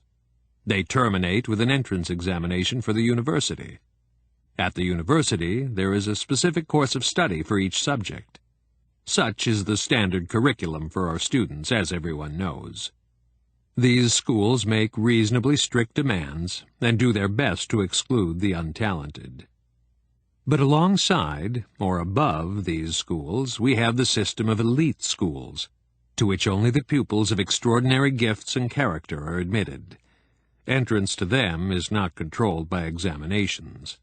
Instead, the elite pupils are chosen by their teachers according to their judgment and are recommended to the Castalian authorities. One day, a teacher suggests to a child of 11 or 12 that if he wished, he could perhaps enter one of the Castalian schools next semester. Does he feel attracted by the idea? Does he feel any vocation for it? The boy is given time to think it over. If he then agrees, and if the unqualified consent of both parents is obtained, one of the elite schools admits him on probation. The directors and the highest-level teachers of these elite schools, by no means the faculties of the universities, form the Board of Educators, which has charge of all education and all intellectual organizations in the country. Once a boy becomes an elite pupil, and assuming he does not fail any of the courses, in which case he is sent back to the ordinary schools, he no longer has to prepare for a profession or some specialty that will subsequently become his livelihood. Rather, the order and the hierarchy of academies are recruited from among the elite pupils. Everyone from the grammar school teachers to the highest officers, the 12 directors of studies, also called masters, and the Ludi Magister, the director of the Glass Bead Game. As a rule, the last courses in the elite schools are completed between the ages of 22 and 25. The graduate is then admitted to the order. Thereafter, all educational and research institutions of the order and of the Board of Educators are available to the former elite pupils. All the libraries, archives, laboratories, and so on, together with a large staff of teachers if they desire further study, and all the facilities of the Glass Bead Game. A degree of specialization begins even during the school years. In the upper ranges of the elite schools, those who show special aptitudes for languages, philosophy, mathematics, or whatever are shifted to the curriculum which provides the best nourishment for their talents.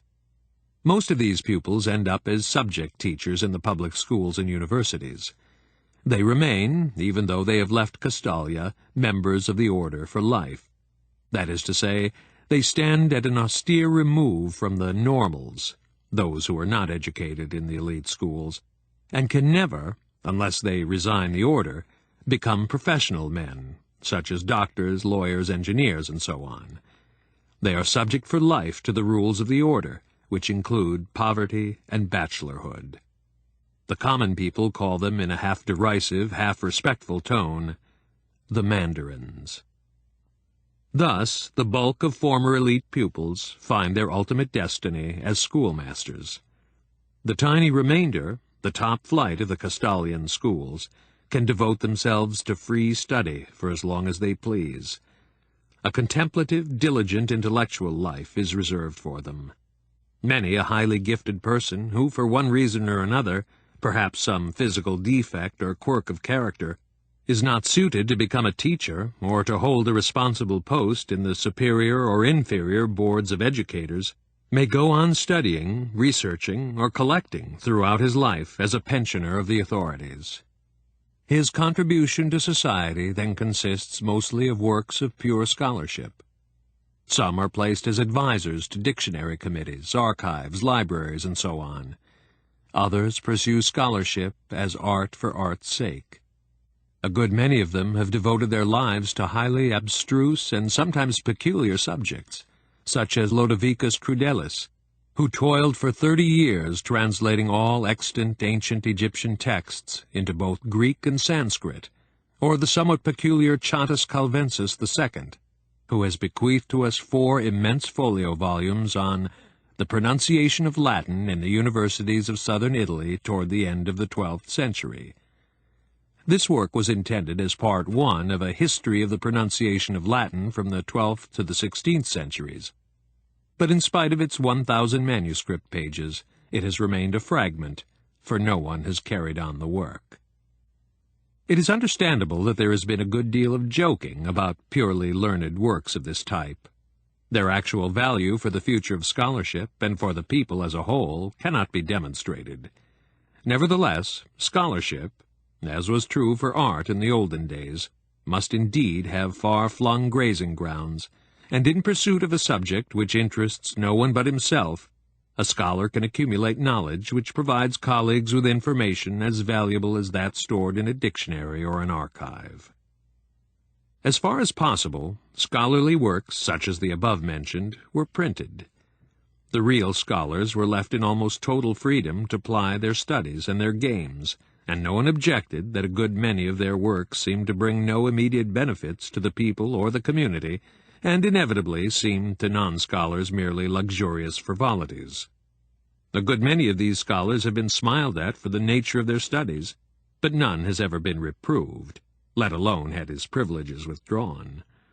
Nor were they merely tolerated. They enjoyed the respect of the populace, in spite of being the butts of many jokes. This respect was founded on the sacrifice with which all members of the scholarly community paid for their intellectual privileges. They had many amenities. They had a modest allotment of food, clothing, and shelter. They had splendid libraries, collections, and laboratories at their disposal. But in return they renounced lush living, marriage, and family. As a monastic community, they were excluded from competition in the world. They owned no property, received no titles and honors, and in material things had to content themselves with a very simple life. If one wanted to expend the years of his life deciphering a single ancient inscription, he was free to do so, and would even be helped. But if he desired good living, rich clothing, money, or titles, he found these things inexorably barred. Those for whom such gratifications were important usually returned to the world quite young. They became paid teachers or tutors or journalists. They married, or in other ways sought out a life to suit their tastes. When the time came for Joseph Knecht to leave Berolfingen, it was his music teacher who accompanied him to the railroad station.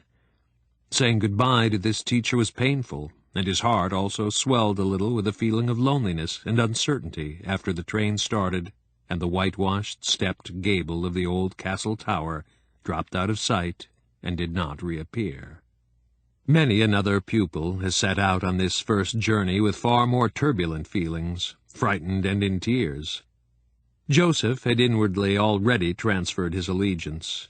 He withstood the journey well, and he did not have far to go. He had been assigned to the Eschholz school. There had been pictures of this school hanging in his principal's office. Eschholz was the largest and the newest complex of schools in Castalia. The buildings were all modern. There was no town in the vicinity, only a village-like small settlement set among the woods. Beyond the settlement the school spread out, wide, level, and cheerful, the buildings enclosing a large open quadrangle. In the center of the quadrangle, arranged like the five on a die, 5 enormous, stately trees raised their dark cones to the sky. The huge rectangle was partly in lawn, partly in gravel, its expanse broken only by 2 large swimming pools fed by running water. Wide, shallow steps led down to the pools. At the entrance to this sunny plaza stood the schoolhouse, the only tall building in the complex. There were 2 wings, each flanked by a 5-columned portico. All the rest of the buildings enclosing the quadrangle were very low, flat, and unadorned, divided into perfectly equal sections, each of which led out into the plaza through an arcade and down a low flight of steps. Pots of flowers stood in the openings of most of the arcades. In keeping with Castalian custom, Joseph was not received by a school attendant and taken to a principal or a committee of teachers. Instead, a schoolmate met him, a tall, good-looking boy in clothes of blue linen, a few years older than Joseph. He shook hands, saying, "My name is Oscar. I'm the senior boy in Hellas House, where you'll be living. I've been assigned to welcome you and show you around. You're not expected to attend classes until tomorrow, so we have plenty of time to look around. You'll get the hang of things soon enough. And until you have become adjusted, please consider me your friend and mentor, and your protector as well, in case some of the fellows bother you. There are always some who think they have to haze the new boys a little, but it won't be bad, take it from me. I'll show you Hella's house first, so you'll see where you're going to live." Thus, in the traditional fashion, Oscar greeted the newcomer. The housemaster had appointed him Joseph's mentor, and he, in fact, made an effort to play his part well. It is, after all, a part the seniors usually find congenial, and if a 15-year-old takes the trouble to charm a 13-year-old by employing a tone of affable comradeship with a touch of patronage, he will almost always succeed.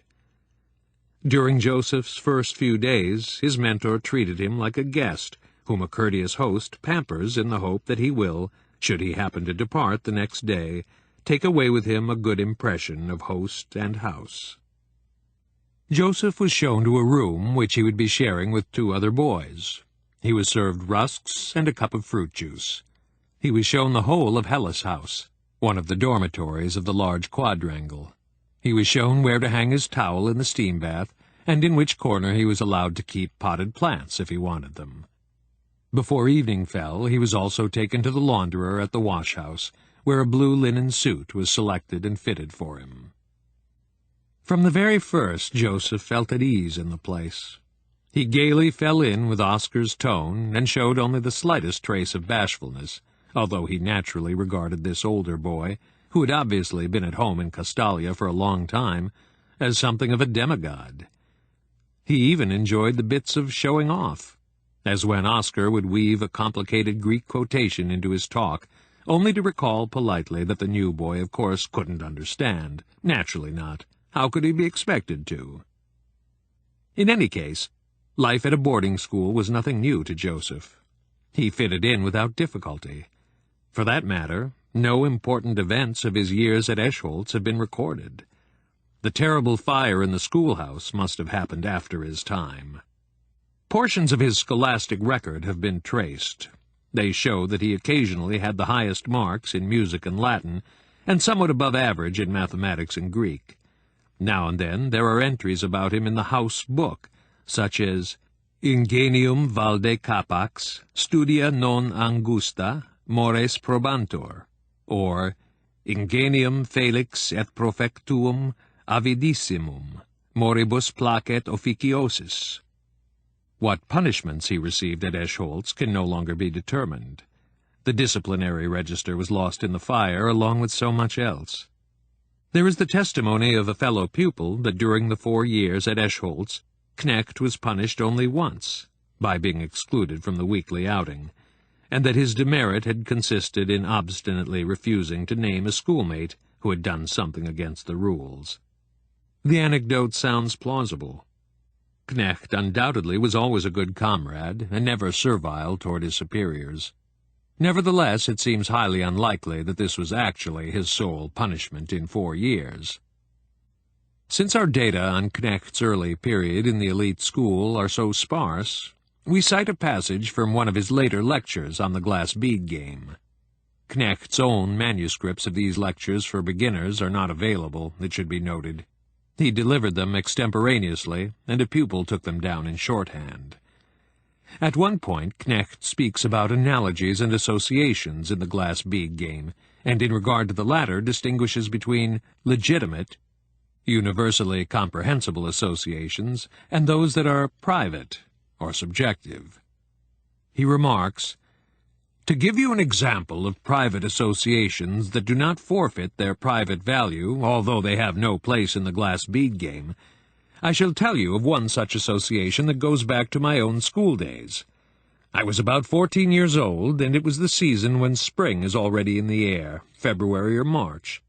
One afternoon a schoolmate invited me to go out with him to cut a few elder switches. He wanted to use them as pipes for a model watermill. We set out, and it must have been an unusually beautiful day in the world, or in my own mind, for it has remained in my memory, and vouchsafed me a little experience. The ground was wet, but free of snow. Strong green shoots were already breaking through on the edge of streams. Buds and the first opening catkins were already lending a tinge of color to the bare bushes, and the air was full of scent, a scent imbued with life and with contradictions. There were smells of damp soil, decaying leaves, and young growth. Any moment one expected to smell the first violets, although there were none yet. We came to the elder bushes. They had tiny buds but no leaves, and as I cut off a twig, a powerful, bittersweet scent wafted toward me. It seemed to gather and multiply all the other smells of spring within itself. I was completely stunned by it. I smelled my knife, smelled my hand, smelled the elder twig. It was the sap that gave off so insistent and irresistible a fragrance. We did not talk about it, but my friend also thoughtfully smelled for a long time. The fragrance meant something to him also. Well now, every experience has its element of magic. In this case, the onset of spring, which had enthralled me as I walked over the wet, squishing meadows and smelled the soil and the buds, had now been concentrated into a sensual symbol by the fortissimo of that elder shrub's fragrance. Possibly I would never have forgotten this scent, even if the experience had remained isolated. Rather, every future encounter with that smell, deep into my old age, would in all probability have revived the memory of that first time I had consciously experienced the fragrance. But now a second element entered in. At that time, I had found an old volume of music at my piano teacher's. It was a volume of songs by Franz Schubert, and it exerted a strong attraction upon me. I had leafed through it one time when I had a rather long wait for the teacher, and had asked to borrow it for a few days. In my leisure hours I gave myself up to the ecstasy of discovery. Up to that time I had not known Schubert at all, and I was totally captivated by him. And now, on the day of that walk to the elderberry bush, or the day after, I discovered Schubert's spring song, Die Lindenlüfte sind erwacht, and the first chords of the piano accompaniment assailed me like something already familiar. Those chords had exactly the same fragrance as the sap of the young elder, just as bittersweet, just as strong and compressed, just as full of the forthcoming spring. From that time on, the association of earliest spring, fragrance of elder, Schubert chords has been fixed and absolutely valid for me. As soon as the first chord is struck, I immediately smell the tartness of the sap, and both together mean to me spring is on the way. This private association of mine is a precious possession I would not willingly give up. But the fact that two sensual experiences leap up every time I think spring is coming, that fact is my own personal affair. It can be communicated, certainly, as I have communicated it to you just now, but it cannot be transmitted. I can make you understand my association, but I cannot so affect a single one of you that my private association will become a valid symbol for you in your turn, a mechanism which infallibly reacts on call and always follows the same course. One of Knecht's fellow pupils, who later rose to the rank of first archivist of the Glass Bead Game, maintained that Knecht on the whole had been a merry boy, though without a trace of boisterousness. When playing music, he would sometimes have a wonderfully rapt, blissful expression. He was rarely seen in an excited or passionate mood, except at the rhythmic ball game, which he loved. But there were times when this friendly, healthy boy attracted attention and gave rise to mockery or anxiety. This happened when pupils were dismissed, a fairly frequent occurrence in the lower classes of the elite schools. The first time a classmate was missing from classes and games, did not return the next day, and word went around that he was not sick but dismissed, had already departed and would not be returning, Knecht was more than subdued. For days on end he seemed to be distraught. Years later he himself commented on this matter. Every time a pupil was sent back from Eschholz and left us, I felt as if someone had died.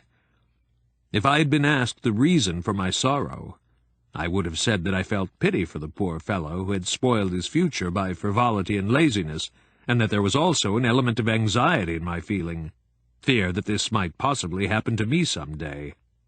Only after I had experienced the same thing many times, and basically no longer believed that the same fate could overtake me as well, did I begin to see somewhat more deeply into the matter. I then no longer felt the expulsion of an electus merely as a misfortune and punishment. I came to realize that the dismissed boys in a good many cases were quite glad to be returning home. I felt that it was no longer solely a matter of judgment and punishment, but that the world out there, from which we electi had all come once upon a time, had not abruptly ceased to exist, as it had seemed to me. Rather, for a good many among us, it remained a great and attractive reality which tempted and ultimately recalled these boys. And perhaps it was that, not only for individuals, but for all of us. Perhaps it was by no means only the weaker and inferior souls upon whom the remote world exerted so strong an attraction. Possibly the apparent relapse they had suffered was not a fall and a cause for suffering, but a leap forward and a positive act. Perhaps we, who are so good about remaining in Eschholz, were in fact the weaklings and the cowards. As we shall see, these thoughts were to return to him, and very forcefully. Every encounter with the music master was a great joy to him. The master came to Eschholz once every 2 or 3 months at least, to supervise the music classes. He also frequently stayed a few days as the guest of one of the teachers who was a close friend. Once he personally conducted the final rehearsals for the performance of a Vesper by Monteverdi. But above all, he kept an eye on the more talented of the music pupils, and Knecht was among the honored recipients of his paternal friendship. Every so often he would sit at the piano with Joseph in one of the practice rooms, and go through the works of his favorite composers with him, or else play over a classical example from one of the old handbooks on the theory of composition. To construct a canon with the music master, or to hear him develop a badly constructed one to its absurd logical conclusion, frequently had about it a solemnity, or I might also say, a gaiety, like nothing else in the world. Sometimes one could scarcely contain one's tears, and sometimes one could not stop laughing. One emerged from a private music lesson with him as from a bath or a massage. Knecht's school days at Eschholz at last drew to a close. Along with a dozen or so other pupils of his level, he was to be transferred to a school on the next stage or level. The principal delivered the usual speech to these candidates, describing once again the significance and the rules of the Castalian schools, and more or less sketching for the graduates, in the name of the order, the path they would be traveling, at the end of which they would be qualified to enter the order themselves. This solemn address was part of the program for a day of ceremonies and festivities during which teachers and fellow pupils alike treat the graduates like guests. On such days there are always carefully prepared performances. This time it was a great 17th-century cantata, and the music master had come in order to hear it. After the principal's address, while everyone was on the way to the bravely bedecked dining hall, Knecht approached the master with a question. "The principal," he said, "told us how things are outside of Castalia in the ordinary schools and colleges. He said that the students at the universities study for the free professions. If I understood him rightly, these are professions we do not even have here in Castalia. What is the meaning of that? Why are just those professions called free, and why should we Castalians be excluded from them?" The Magister Musicae drew the young man aside and stood with him under one of the giant trees. An almost sly smile puckered the skin around his eyes into little wrinkles as he replied, "Your name is Knecht, my friend, and perhaps for that reason the word free is so alluring for you. But do not take it too seriously in this case. When the non-Castalians speak of the free professions, the word may sound very serious and even inspiring, but when we use it, we intend it ironically. Freedom exists in those professions only to the extent that the student chooses the profession himself. That produces an appearance of freedom, although in most cases the choice is made less by the student than by his family, and many a father would sooner bite off his tongue than really allow his son free choice. But perhaps that is a slander. Let us drop this objection. Let us say that the freedom exists, but it is limited to the one unique act of choosing the profession. Afterward, all freedom is over. When he begins his studies at the university, the doctor, lawyer, or engineer is forced into an extremely rigid curriculum which ends with a series of examinations. If he passes them, he receives his license and can thereafter pursue his profession in seeming freedom. But in doing so, he becomes the slave of base powers. He is dependent on success, on money, on his ambition, his hunger for fame, on whether or not people like him. He must submit to elections, must earn money, must take part in the ruthless competition of castes, families, political parties, newspapers. In return, he has the freedom to become successful and well-to-do, and to be hated by the unsuccessful, or vice versa. For the elite pupil, and later member of the order, everything is the other way around. He does not choose any profession. He does not imagine that he is a better judge of his own talents than are his teachers. He accepts the place and the function within the hierarchy that his superiors choose for him, if, that is, the matter is not reversed, and the qualities, gifts, and faults of the pupil compel the teachers to send him to one place or another. In the midst of this seeming unfreedom, every electus enjoys the greatest imaginable freedom after his early courses, whereas the man in the free professions must submit to a narrow and rigid course of studies with rigid examinations in order to train for his future career. The electus, as soon as he begins studying independently, enjoys so much freedom that there are many who all their lives choose the most abstruse and frequently almost foolish studies, and may continue without hindrance as long as their conduct does not degenerate. The natural teacher is employed as teacher, the natural educator as educator, the natural translator as translator. Each, as if of his own accord, finds his way to the place in which he can serve, and in serving be free. Moreover, for the rest of his life he is saved from that freedom of career which means such terrible slavery.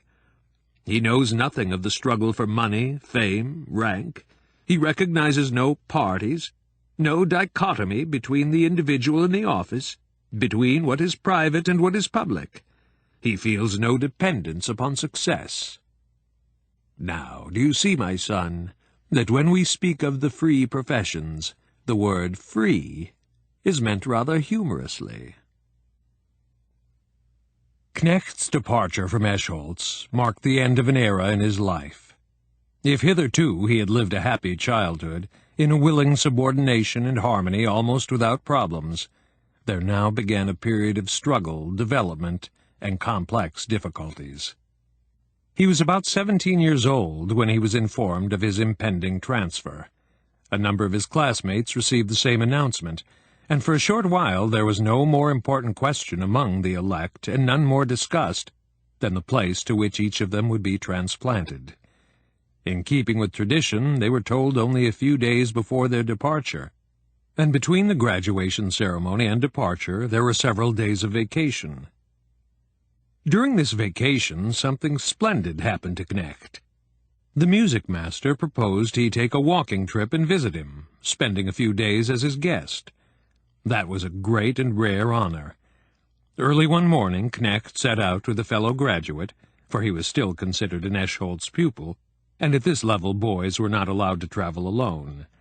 They tramped toward the forest and the mountains, and when, after 3 hours of steady climbing through shady woods, they reached a treeless summit, they saw, far below them, already small and easy to grasp as a whole, their Eschholz, recognizable even at this distance by the dark mass of the 5 giant trees, the quadrangle with its segments of lawn and sparkling pools, the tall schoolhouse, the service buildings, the village, the famous grove of ash trees from which the school took its name. The 2 youths stood still, looking down. A good many of us cherish the memory of this lovely view. It was then not very different from the way it looks today, for the buildings were rebuilt after the Great Fire, and 3 of the 5 tall trees survived the blaze. They saw their school lying below them, their home for many years, to which they would soon be bidding goodbye, and both of them felt their hearts contract at the sight. "I think I've never before really seen how beautiful it is," Joseph's companion said. "But I suppose it's because I'm seeing it for the first time as something I must leave and say farewell to." "That's exactly it," Knecht said. "You're right, I feel the same way. But even though we are going away, we won't after all be leaving Eschholz. Only the ones who have gone away forever have really left it. Like Otto, for instance, who could make up such funny bits of Latin doggerel, or Charlemagne, who could swim so long under water, and the others. They really said farewell and broke away. It's a long time since I've thought about them, but now they come back to me. Laugh at me if you like, but in spite of everything, there's something impressive to me about those apostates, just as there is a grandeur about the fallen angel Lucifer. Perhaps they did the wrong thing, or rather, undoubtedly they did the wrong thing, but all the same, they did something, accomplished something. They ventured a leap, and that took courage. We others have been hard-working and patient and reasonable, but we haven't done anything. We haven't taken any leaps." "I don't know," his companion said. "Many of them neither did anything nor ventured anything. They simply fooled around until they were dismissed. But maybe I don't quite understand you. What do you mean about leaping?" "I mean being able to take a plunge, to take things seriously, well, that's just it, to leap. I wouldn't want to leap back to my former home and my former life. It doesn't attract me, and I've almost forgotten it. But I do wish that if ever the time comes, and it proves to be necessary, that I too will be able to free myself and leap, only not backward into something inferior, but forward and into something higher." "Well, that is what we are headed for. Eschholz was one step, the next will be higher, and finally the order awaits us." "Yes, but that isn't what I meant. Let's move on, amiche.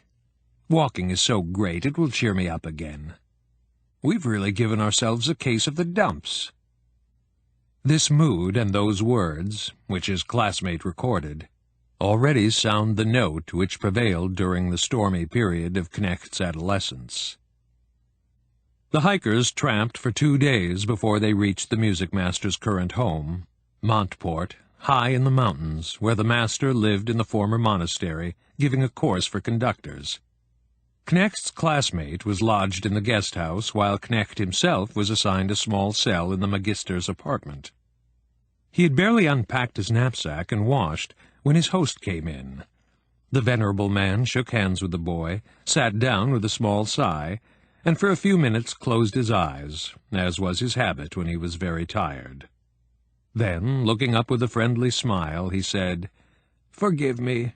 I am not a very good host. You have just come from a long hike and must be tired, and to tell the truth, so am I. My day is somewhat overcrowded. But if you are not yet ready for bed, I should like to have an hour with you in my study. You will be staying here 2 days, and tomorrow both you and your classmate will be dining with me, but unfortunately my time is so limited, and we must somehow manage to save the few hours I need for you. So shall we begin right away?"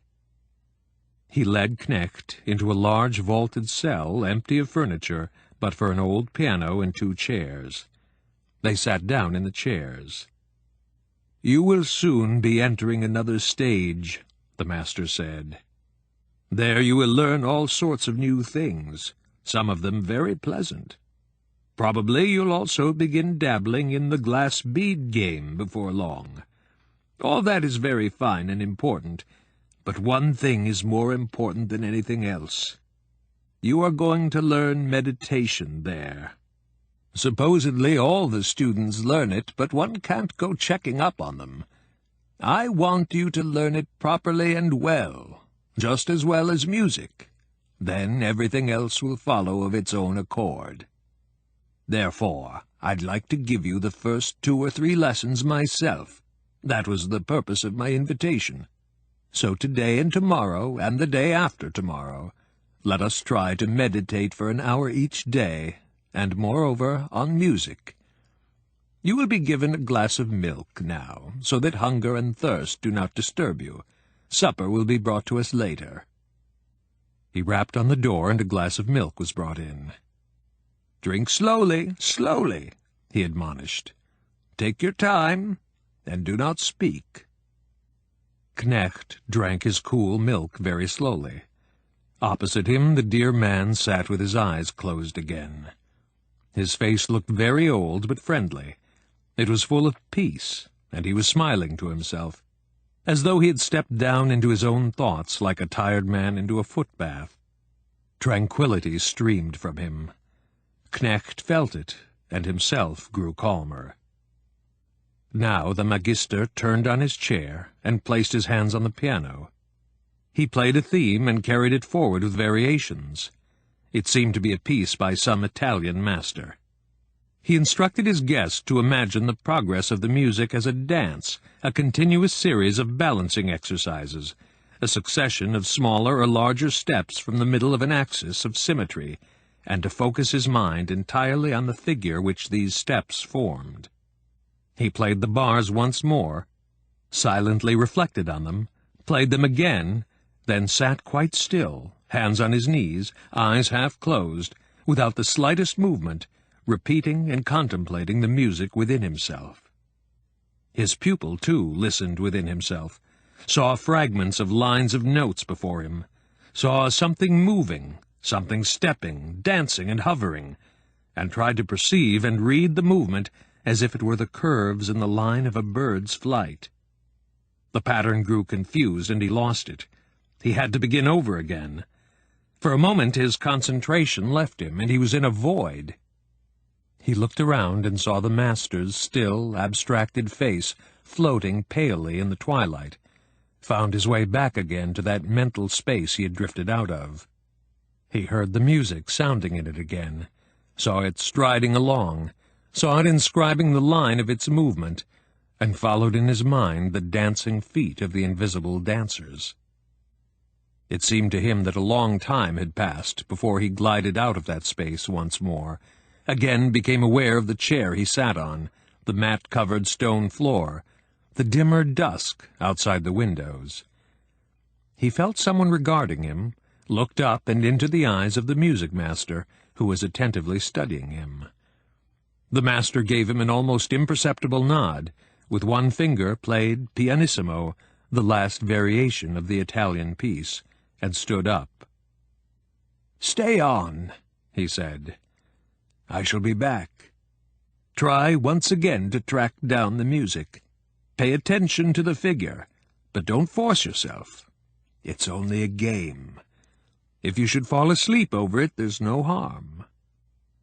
He left. There was still a task awaiting him left over from the overcrowded day. It was no easy and pleasant task, none that he would have wished for. One of the students in the conducting chorus was a gifted but vain and overbearing person. The music-master would have to speak to him now, curbing his bad habits, showing him his faults. All this with an even balance of solicitude and superiority, love and authority. He sighed. What a pity that no arrangements were ever final, that recognized errors were never eliminated for good, that again and again the self-same failings had to be combated, the self-same weeds plucked out. Talent without character, virtuosity without values, had dominated musical life in the age of the feuilleton, had been extirpated during the musical Renaissance, and here was that same spirit again, making vigorous growth. When he returned from his errand to have supper with Joseph, he found the boy sitting still, but contented, and no longer tired in the least. "It was beautiful," Joseph said dreamily. "While it was going on, the music vanished completely. It changed." "Let it reverberate inside you," the master said, leading him into a small chamber where a table was set with bread and fruit. They ate, and the master invited him to sit in on the conducting course for a while in the morning. Just before showing his guest to his cell and retiring for the night, he said, During your meditation you saw something. The music appeared to you as a figure. If you feel so minded, try to copy it down." In the guest cell, Knecht found pencils and paper on the table, and before he went to bed he tried to draw the figure which the music had assumed for him. He drew a line, and moving diagonally off from the line at rhythmic intervals, short tributary lines. It looked something like the arrangement of leaves on the twig of a tree. What he had produced did not satisfy him, but he felt impelled to try it again and yet again.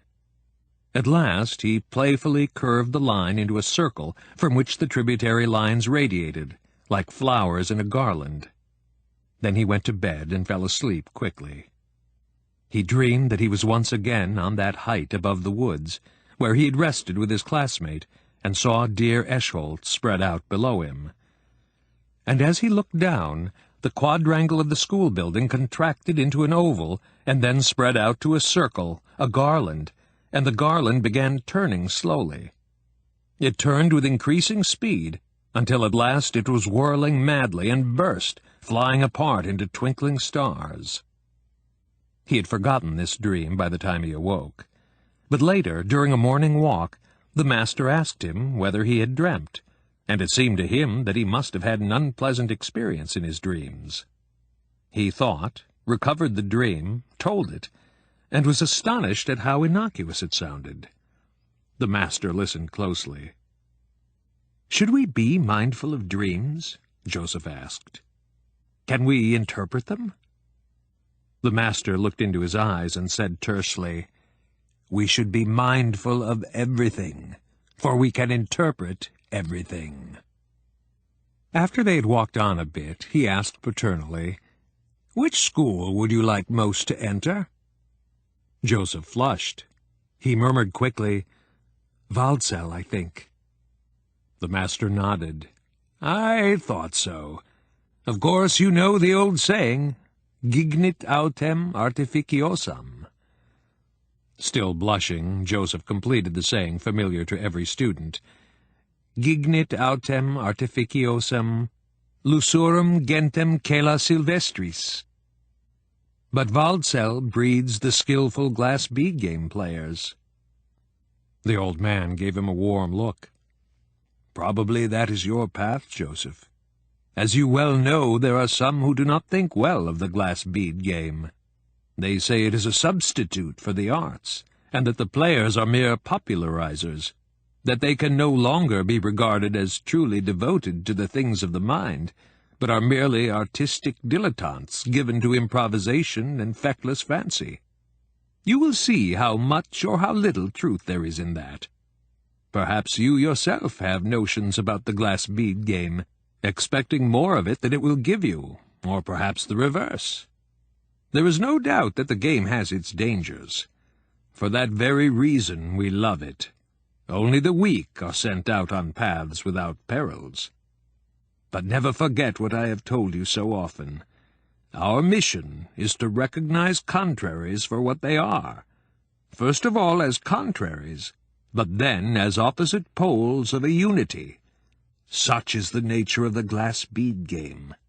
The artistically inclined delight in the game because it provides opportunities for improvisation and fantasy. The strict scholars and scientists despise it, and so do some musicians also, because they say it lacks that degree of strictness which their specialties can achieve. Well and good, you will encounter these antimonies, and in time you will discover that they are subjective, not objective. That, for example, a fancy-free artist avoids pure mathematics or logic, not because he understands them, and could say something about them if he wished, but because he instinctively inclines toward other things. Such instinctive and violent inclinations and disinclinations are signs by which you can recognize the pettier souls. In great souls and superior minds, these passions are not found. Each of us is merely one human being, merely an experiment, a way station. But each of us should be on the way toward perfection, should be striving to reach the center, not the periphery. Remember this. One can be a strict logician or grammarian, and at the same time full of imagination and music. One can be a musician or glass bead game player, and at the same time wholly devoted to rule and order. The kind of person we want to develop, the kind of person we aim to become, would at any time be able to exchange his discipline or art for any other. He would infuse the glass bead game with crystalline logic, and grammar with creative imagination. That is how we ought to be. We should be so constituted that we can at any time be placed in a different position without offering resistance or losing our heads. "I think I understand," Joseph said. "But are not those who have such strong preferences and aversions simply more passionate natures, others just more sober and temperate?" "That seems to be true, and yet it is not," the master replied, laughing. "To be capable of everything and do justice to everything, one certainly does not need less spiritual force and elan and warmth, but more. What you call passion is not spiritual force, but friction between the soul and the outside world. Where passion dominates, that does not signify the presence of greater desire and ambition, but rather the misdirection of these qualities toward an isolated and false goal, with a consequent tension and sultriness in the atmosphere. Those who direct the maximum force of their desires toward the center, toward true being, toward perfection, seem quieter than the passionate souls because the flame of their fervor cannot always be seen. In argument, for example, they will not shout and wave their arms, but I assure you they are nevertheless burning with subdued fires." "Oh, if only it were possible to find understanding!" Joseph exclaimed. "If only there were a dogma to believe in! Everything is contradictory, everything tangential. There are no certainties anywhere. Everything can be interpreted one way and then again interpreted in the opposite sense. The whole of world history can be explained as development and progress, and can also be seen as nothing but decadence and meaninglessness. Isn't there any truth? Is there no real and valid doctrine?" The master had never heard him speak so fervently. He walked on in silence for a little, then said, "There is truth, my boy, but the doctrine you desire, absolute, perfect dogma that alone provides wisdom, does not exist. Nor should you long for a perfect doctrine, my friend. Rather, you should long for the perfection of yourself. The deity is within you, not in ideas and books. Truth is lived, not taught. Be prepared for conflicts, Joseph Knecht. I can see they have already begun." During those few days, Joseph for the first time saw his beloved Magister in his everyday life and work, and he felt intense admiration, although only a small part of what the music master accomplished every day came into view. But most of all, the master won his heart by taking such an interest in him, by having invited him, and by managing to spare hours for him, despite his being often so overworked and overtired. Nor was it only the lessons. If this introduction to meditation made so deep and lasting an impression upon him, it did so, as he later learned to appreciate, not because the master's technique was so especially subtle and unique, but only because of the master's personality and example.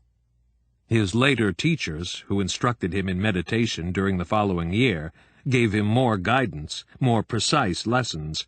They controlled results more closely, asked more questions, managed to do more correcting.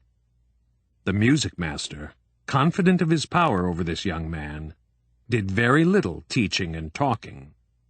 Mostly he merely set themes and showed the way by example. Knecht observed the way the master often looked so old and worn out, but after sinking into himself with half-closed eyes, he would once again manage to look so tranquil, vigorous, cheerful, and friendly. To Joseph, this renewal was a persuasive demonstration of the right way to the true springs, the way from restiveness to peace. Whatever the master had to say about this matter was casually imparted to Knecht on brief walks or at meals. We know also that at this time the Magister gave Knecht some first hints and suggestions about the glass bead game, but none of his actual words have been preserved. Joseph was also struck by the fact that the master took some trouble with Joseph's companion, so that the boy would not feel he was only a hanger-on. The old man seemed to think of everything. The brief stay in Montport, the 3 lessons in meditation, attendance at the course for conductors, the few talks with the master, meant a great deal to Joseph Knecht. There was no question but that the master had found the most effective time for interposing briefly in Knecht's life. The chief purpose of his invitation, as he had said, had been to commend meditation to Joseph, but this invitation had been no less important in itself, as a distinction and a token that he was well thought of, that his superiors expected something of him. It was the second stage of vocation. He had been granted some insight into the inner spheres. If one of the 12 masters summoned a pupil at his level to come so close, that was not just an act of personal benevolence. What a master did was always more than personal. Before they left, each of the boys received a small gift: the scores of 2 Bach choral preludes for Joseph, a handsome pocket edition of Horace for his friend. The master, as he was bidding good-bye to Joseph, said to him, "In a few days you will learn which school you have been assigned to. I come to the higher schools less frequently than to Eschholz, but I am sure we shall see each other there too, if I keep in good health. If you care to, you might write me a letter once a year, especially about the course of your musical studies. Criticism of your teachers is not prohibited, but I am not so concerned about that. A great many things await you. I hope you will meet the challenges. Our Castalia is not supposed to be merely an elite. It ought, above all, to be a hierarchy, a structure in which every brick derives its meaning only from its place in the whole. There is no path leading out of this whole, and one who climbs higher and is assigned to greater and greater tasks does not acquire more freedom, only more and more responsibilities. Till we meet again, young friend. It was a pleasure to me to have you here." The 2 boys tramped back, and both were gayer and more talkative than they had been on the way to Montport. The few days in different air and amid different sights, the contact with a different sphere of life had relaxed them, made them freer from Eschholz and the mood of parting there. It had also made them doubly eager for change in the future. At many a resting place in the forest, or above one of the precipitous gorges in the vicinity of Montport, they took their wooden flutes from their pockets and played duets, mostly folk songs. By the time they had once again reached that peak above Eschholz, with its prospect of the institution and its trees, the conversation they had had there seemed to both of them far away in the past. All things had taken on a new aspect. They did not say a word about it. They felt a little ashamed of what they had felt and said so short a while ago, which already had become outmoded and insubstantial. In Eschholz, they had to wait only until the following day to learn their destinations. Knecht had been assigned to Waldsell. Chapter 2. Waldsell. But Waldsell breeds the skillful glass bead game players, runs the old saying about this famous school. Among the Castalian schools of the 2nd and 3rd levels, it was the one most devoted to the arts. That is to say, whereas at other schools a particular branch of scholarship was distinctly dominant, such as classical philology in Keuperheim, Aristotelian and scholastic philosophy in Porta, mathematics in Planvaste, Waldsell traditionally cultivated a tendency toward universality, and toward an alliance between scholarship and the arts. The highest symbol of these tendencies was the glass bead game. Even here, as at all the other schools, the game was by no means taught officially and as a compulsory subject. But Waldsell students devoted their private studies almost exclusively to it. Then again, the town of Waldsell was, after all, the seat of the official glass bead game and its institutions. The famous game hall for the ceremonial games was located here, as was the enormous game archives, with its officialdom and its libraries. Here, too, was the residence of the Ludi Magister.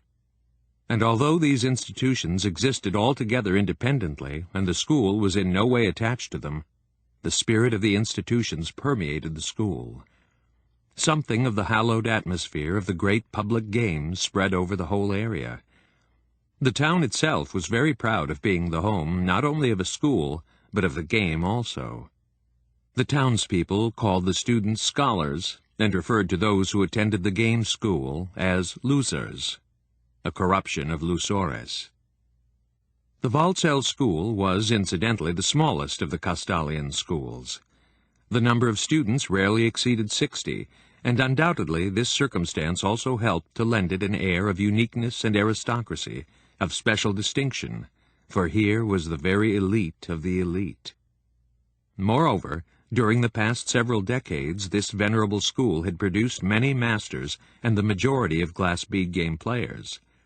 Not that Waldsell's brilliant reputation was entirely uncontested. Some thought that the Waldsellers were priggish aesthetes and pampered princes, useless for anything but the Glass Bead Game. At times there would be a vogue among the schools for making sardonic comments on the Waldsell students. But the very harshness of the jokes and criticisms proves that jealousy and envy underlay them. All in all, the transfer to Waldsell in itself implied a certain distinction. Joseph Knecht, too, realized that.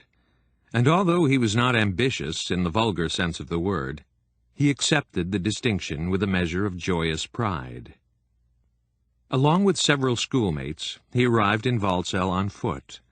Full of high expectations and ready for whatever might come, he walked through the southern gate and was instantly enchanted by the dark brown aspect of the town and the great bulk of the former Cistercian monastery in which the school had been established. Even before he had been given his new uniform, immediately after the reception snack in the porter's lodge, he set out alone to explore his new home. He found the footpath that ran along the remains of the ancient town wall above the river, stood on the arched bridge and listened to the roaring of the mill race, walked past the graveyard and down the lane of linden trees. He saw and recognized, beyond the tall hedges, the Vicus Lusorum, the adjacent little settlement of the Glass Bead Game players. Here were the festival hall, the archives, the classrooms, the houses for guests and teachers. He saw coming from one of these houses a man in the dress of the Glass Bead Game players, and decided that this must be one of the fabulous Lusores, possibly the Magister Ludi in person. The spell of this atmosphere exerted a tremendous force upon him. Everything here seemed old, venerable, sanctified, rich with tradition. Here one was quite a bit closer to the center than in Eschholz. And as he returned from the Glass Bead Game district, he began to feel other spells, possibly less venerable, but no less exciting. They came from the town itself, this sample of the profane world with its business and commerce, its dogs and children, its smells of stores and handicrafts, its bearded citizens and fat wives behind the shop doors, the children playing and clamoring, the girls throwing mocking looks. Many things reminded him of remote worlds he had once known, of Berolfingen. He had thought all that entirely forgotten. Now deep layers in his soul responded to all this, to the scenes, the sounds, the smells. A world less tranquil than that of Eschholz, but richer and more colorful, seemed to be awaiting him here. As a matter of fact, the school at first turned out to be the exact continuation of his previous school, although with the addition of several new subjects. Nothing was really new there except the meditation exercises, and after all, the music master had already given him a foretaste of these. He accepted meditation willingly enough, but without regarding it as more than a pleasant, relaxing game. Only somewhat later, as we shall see in due time, would he have a living experience of its true value. The headmaster of Waldsell, Binden, was an unusual, somewhat eccentric man who inspired a certain amount of fear. He was nearing 60 at the time Knecht entered. A good many of the entries we have examined concerning Joseph Knecht are set down in his handsome and impetuous writing. But at the beginning, the young man's curiosity was captured far less by the teachers than by his fellow students. With two of these in particular, Knecht struck up a lively relationship, for which there is ample documentation. The first of these was Carlo Ferramonte, a boy his own age to whom he became attached during his very first months at Waldsell. Ferramonte later rose to the second highest rank on the board, as deputy to the music master. We are indebted to him for, among other things, a history of styles in 16th-century lute music. The other boys called him Rice-Eater, and prized him for his aptitude at sports. His friendship with Joseph began with talks about music, and led to joint studying and practicing, which continued for several years. We are informed about this partly by Knecht's rare but copious letters to the music master. In the first of these letters, Knecht calls Ferramonte a specialist and connoisseur in music rich in ornamentation, embellishments, trills, etc. The boys played Couperin, Purcell, and other masters of the period around 1700. In one of the letters, Knecht gives a detailed account of these practice sessions and this music, in which many of the pieces have some embellishment over almost every note. He continues, "After one has played nothing but turns, shakes, and mordents for a few hours, one's fingers feel as if they are charged with electricity." In fact, he made great progress in music. By his second or third year at Waldsell, he was reading and playing the notations, clefs, abbreviations, and figured basses of all centuries and styles with tolerable fluency. He had made himself at home in the realm of Western music, as much of it as has been preserved for us, in that special way that proceeds from practical craftsmanship and is not above taking utmost heed of a piece of music's sensuous and technical aspects as a means for penetrating the spirit. His intense concern with the sensuous quality of music, his efforts to understand the spirit of various musical styles from the physical nature of the sounds, the sensations in the ear, deterred him for a remarkably long time from devoting himself to the elementary course in the Glass Bead Game. In one of his lectures in subsequent years he remarked, "One who knows music only from the extracts which the Glass Bead Game distills from it may well be a good Glass Bead Game player, but he is far from being a musician, and presumably he is no historian either. Music does not consist only in those purely intellectual oscillations and figurations which we have abstracted from it. All through the ages, its pleasure has primarily consisted in its sensuous character, in the outpouring of breath, in the beating of time, in the colorations, frictions, and stimuli which arise from the blending of voices in the concord of instruments. Certainly the spirit is the main thing, and certainly the invention of new instruments and the alteration of old ones, the introduction of new keys and new rules or new taboos regarding construction and harmony are always mere gestures and superficialities, even as the costumes and fashions of nations are superficialities.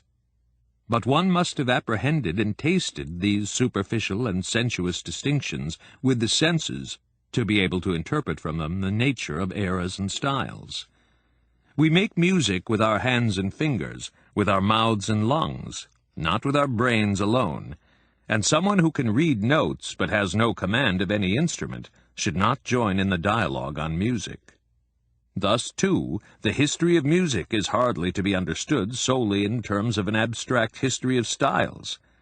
For example, the periods of decadence in music would remain totally incomprehensible if we failed to recognize in each one of them the preponderance of the sensuous and quantitative elements over the spiritual element. For a time, it appeared as if Knecht had decided to become nothing but a musician. In favor of music, he neglected all the optional subjects, including the introductory course in the Glass Bead Game, to such an extent that toward the end of the first semester, the headmaster called him to an accounting. Knecht refused to be intimidated. He stubbornly insisted on his rights. It is said that he told the headmaster, "If I fail in any official subject, you could rightly reprimand me. On the other hand, I have the right to devote 3/4 or even 4/4 of my free time to music. I stand on the statutes of the school. Headmaster Zbinden was sensible enough not to insist, but he naturally remembered this student and is said to have treated him with cold severity for a long time. This peculiar period in Knecht's student days lasted for more than a year, probably for about a year and a half. He received normal but not brilliant marks, and, to judge by the incident with the headmaster, his behavior was marked by a rather defiant withdrawal. No noteworthy friendships, but in compensation this extraordinary passion for music-making. He abstained from almost all private studies, including the Glass Bead Game. Several of these traits are undoubtedly signs of puberty. During this period he probably encountered the other sex only by chance, and mistrustfully. Presumably he was quite shy, like so many Escholt's pupils, if they did not happen to have sisters at home. He read a great deal, especially the German philosophers, Leibniz, Kant, and the Romantics, among whom Hegel exerted by far the strongest attraction upon him. We must now give some account of that other fellow-student who played a significant part in Knecht's life at Walsall, the hospitant Plinio de Signori. Hospitants were boys who went through the elite schools as guests, that is, without the intention of remaining permanently in the pedagogic province and entering the order. Such hospitants turned up every so often, although they were quite rare, for the Board of Educators was naturally averse to the idea of educating students who intended to return home and into the world after they finished their studies at the elite schools.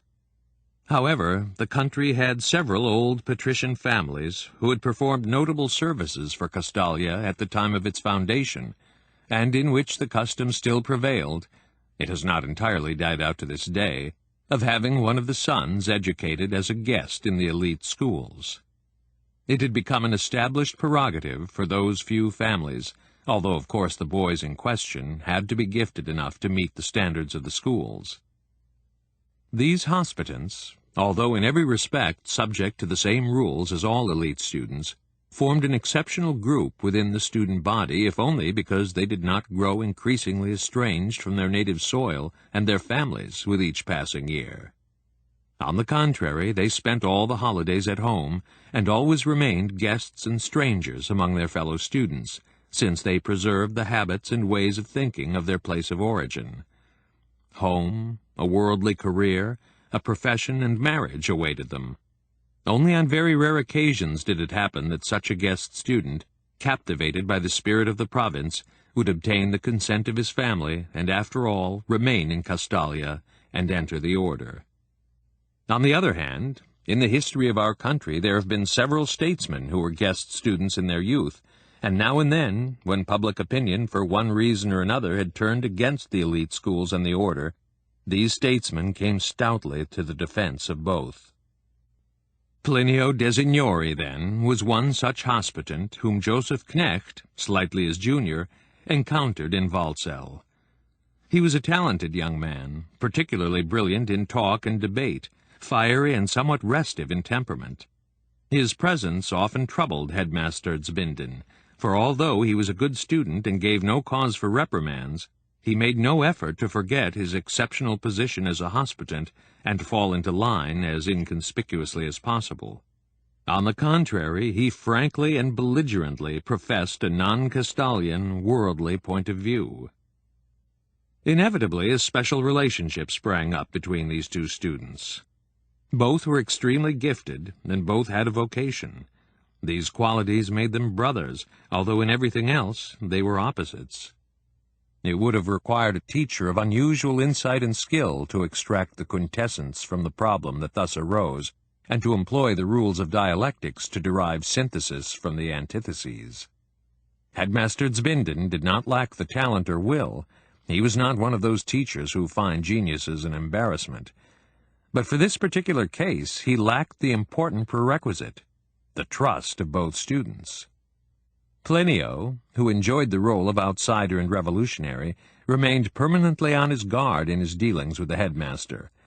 And, unfortunately, the headmaster had clashed with Joseph Knecht over the question of his private studies, so that Knecht, too, would not have turned to Zbinden for advice. Fortunately, there was the music master. Knecht did turn to him with a request for help and advice, and the wise old musician took the matter seriously and directed the course of the game with masterly skill, as we shall see. In the hands of this master, the greatest danger and temptation in young Knecht's life was converted into an honorable task, and the young man proved able to cope with it. The psychological history of the friendship and enmity between Joseph and Plinio, a sonata movement on two themes, or a dialectical interplay between two minds, went somewhat as follows.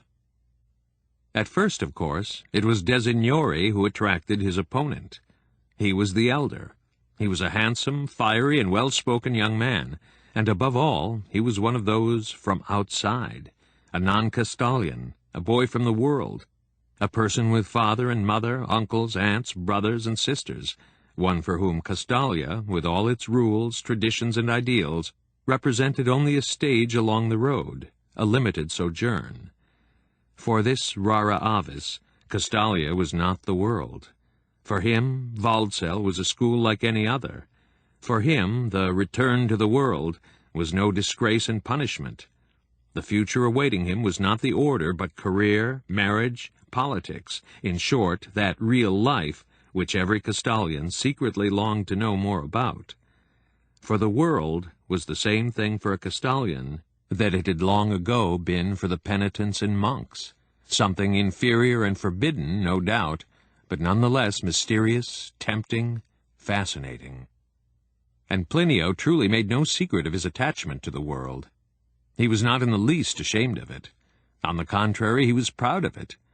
With a zeal still half boyish and histrionic, but also half consciously propagandistic, he stressed his own differentness.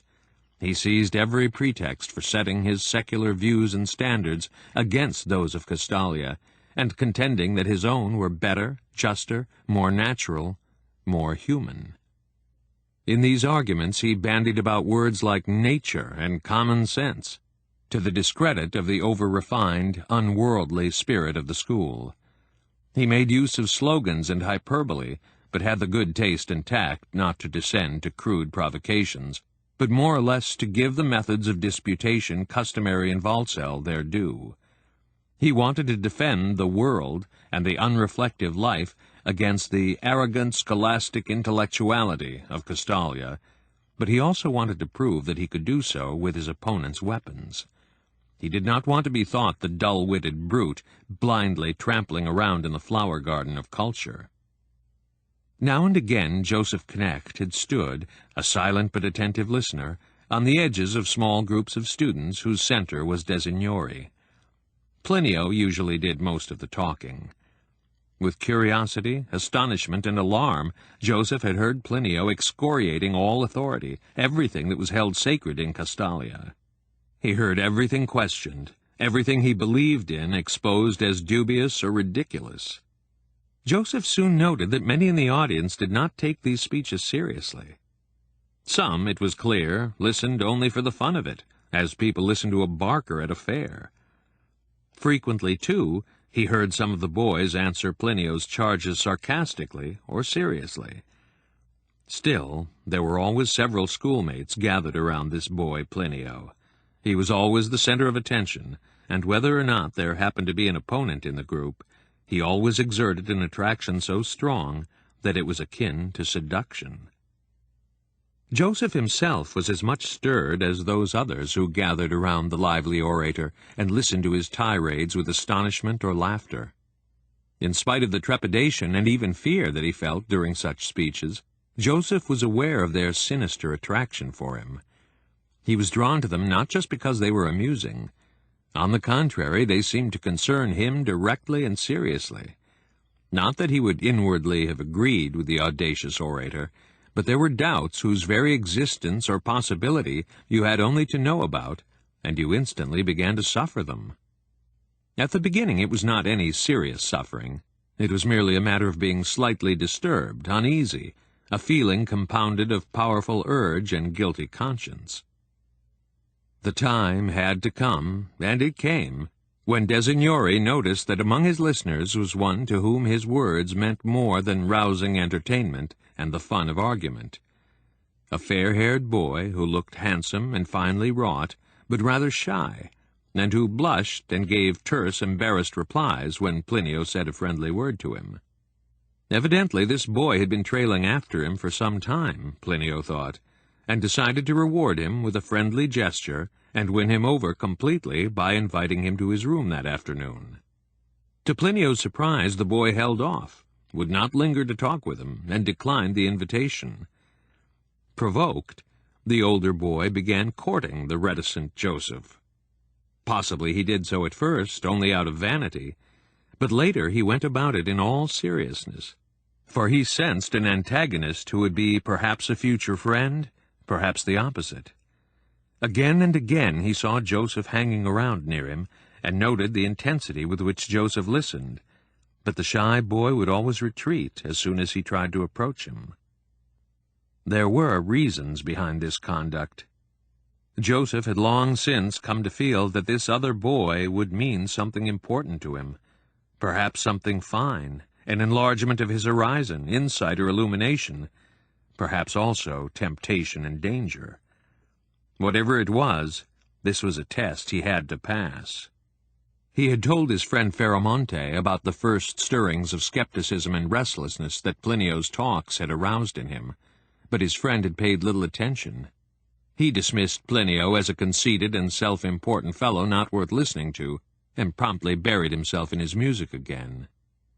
Instinct warned Joseph that the headmaster was the proper authority to whom to bring his doubts and queries, but since that little clash he no longer had a cordial and candid relationship with Zbinden. He was afraid the headmaster might regard his coming to him with this question as a kind of tale-bearing. In this dilemma, which grew increasingly painful because of Plinio's efforts to strike up a friendship, he turned to his patron and guardian angel, the music master, and wrote him a very long letter which has been preserved. In part it read, "I am not yet certain whether Plinio hopes to win me over to his way of thinking, or whether he merely wants someone to discuss these matters with.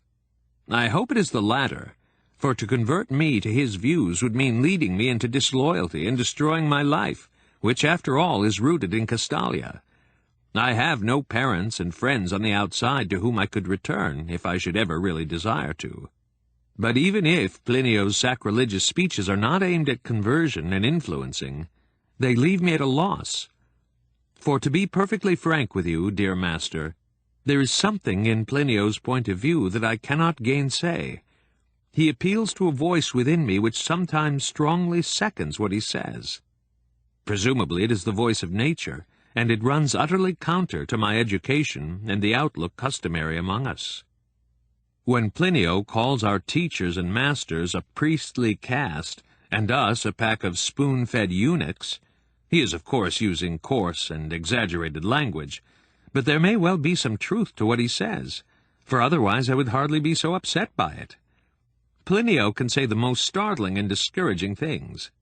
For example, he contends that the Glass Bead Game is a retrogression to the age of the feuilleton, sheer irresponsible playing around with an alphabet into which we have broken down the languages of the different arts and sciences.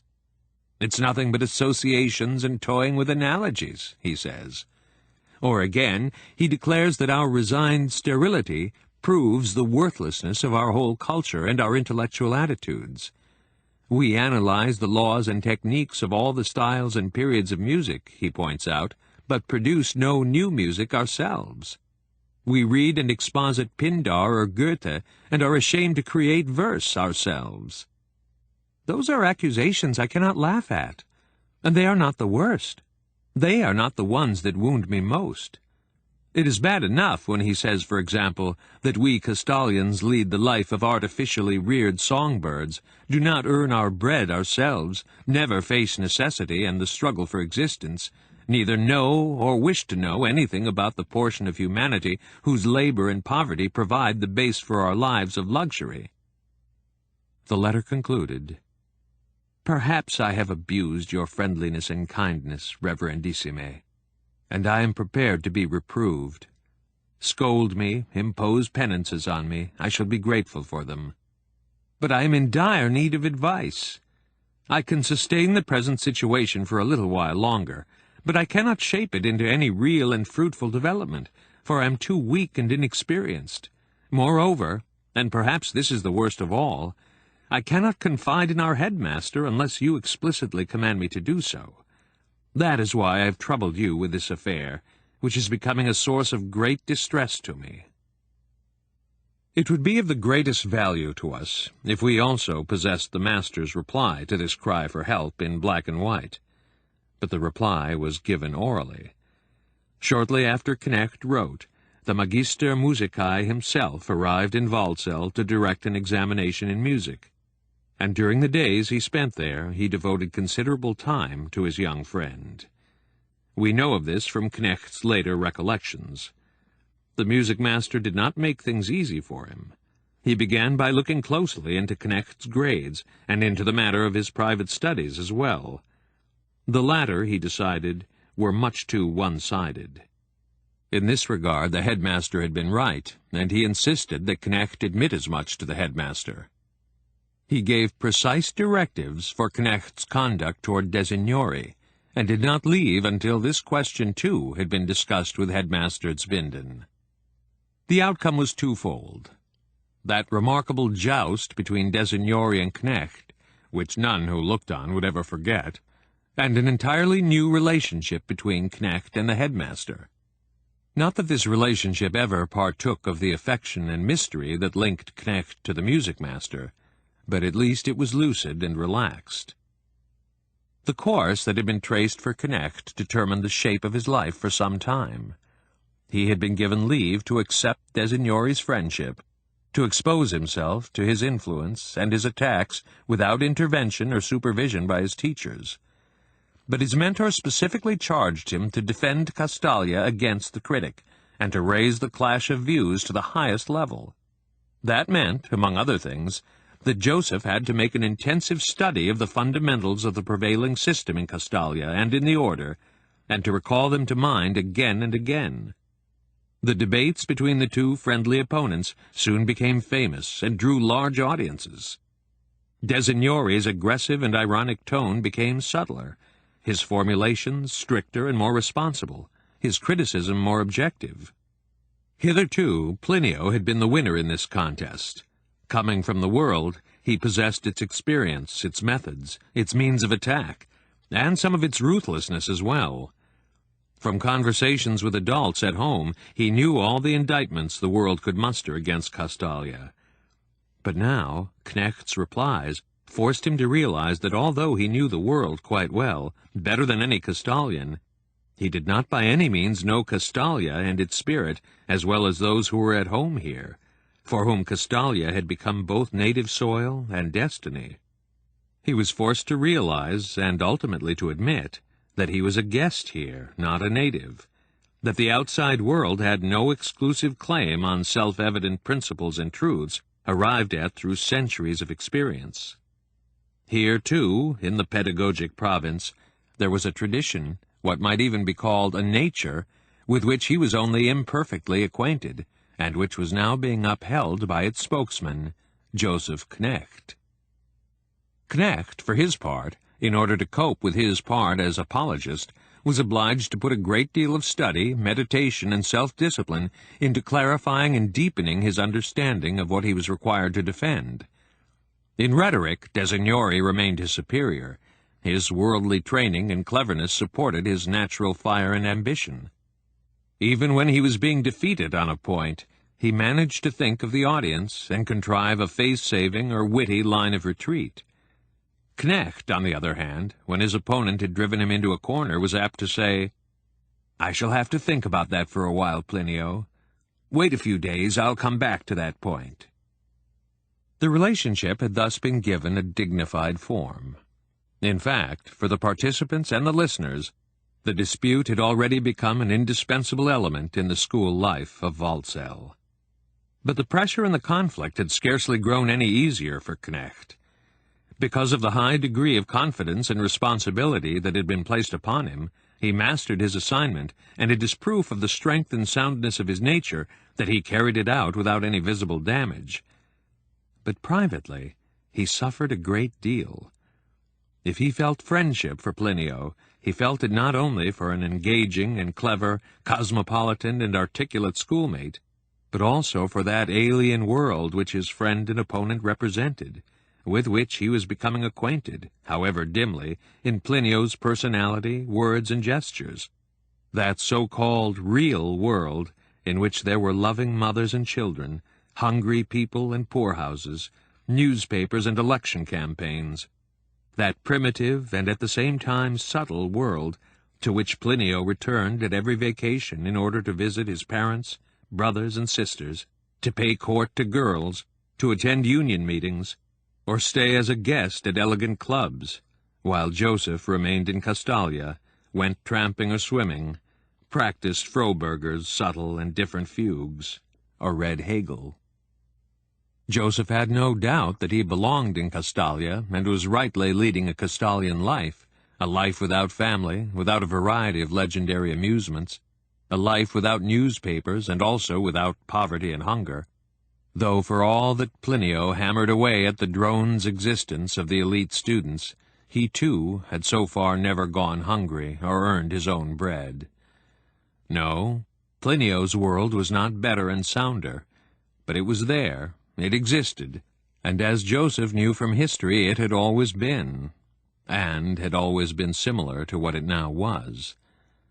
Many nations had never known any other pattern, had no elite schools and pedagogic province, no order, masters, and glass bead game. The great majority of all human beings on the globe lived a life different from that of Castalia, simpler, more primitive, more dangerous, more disorderly, less sheltered. And this primitive world was innate in every man. Everyone felt something of it in his own heart, had some curiosity about it, some nostalgia for it, some sympathy with it. The true task was to be fair to it, to keep a place for it in one's own heart, but still not relapse into it.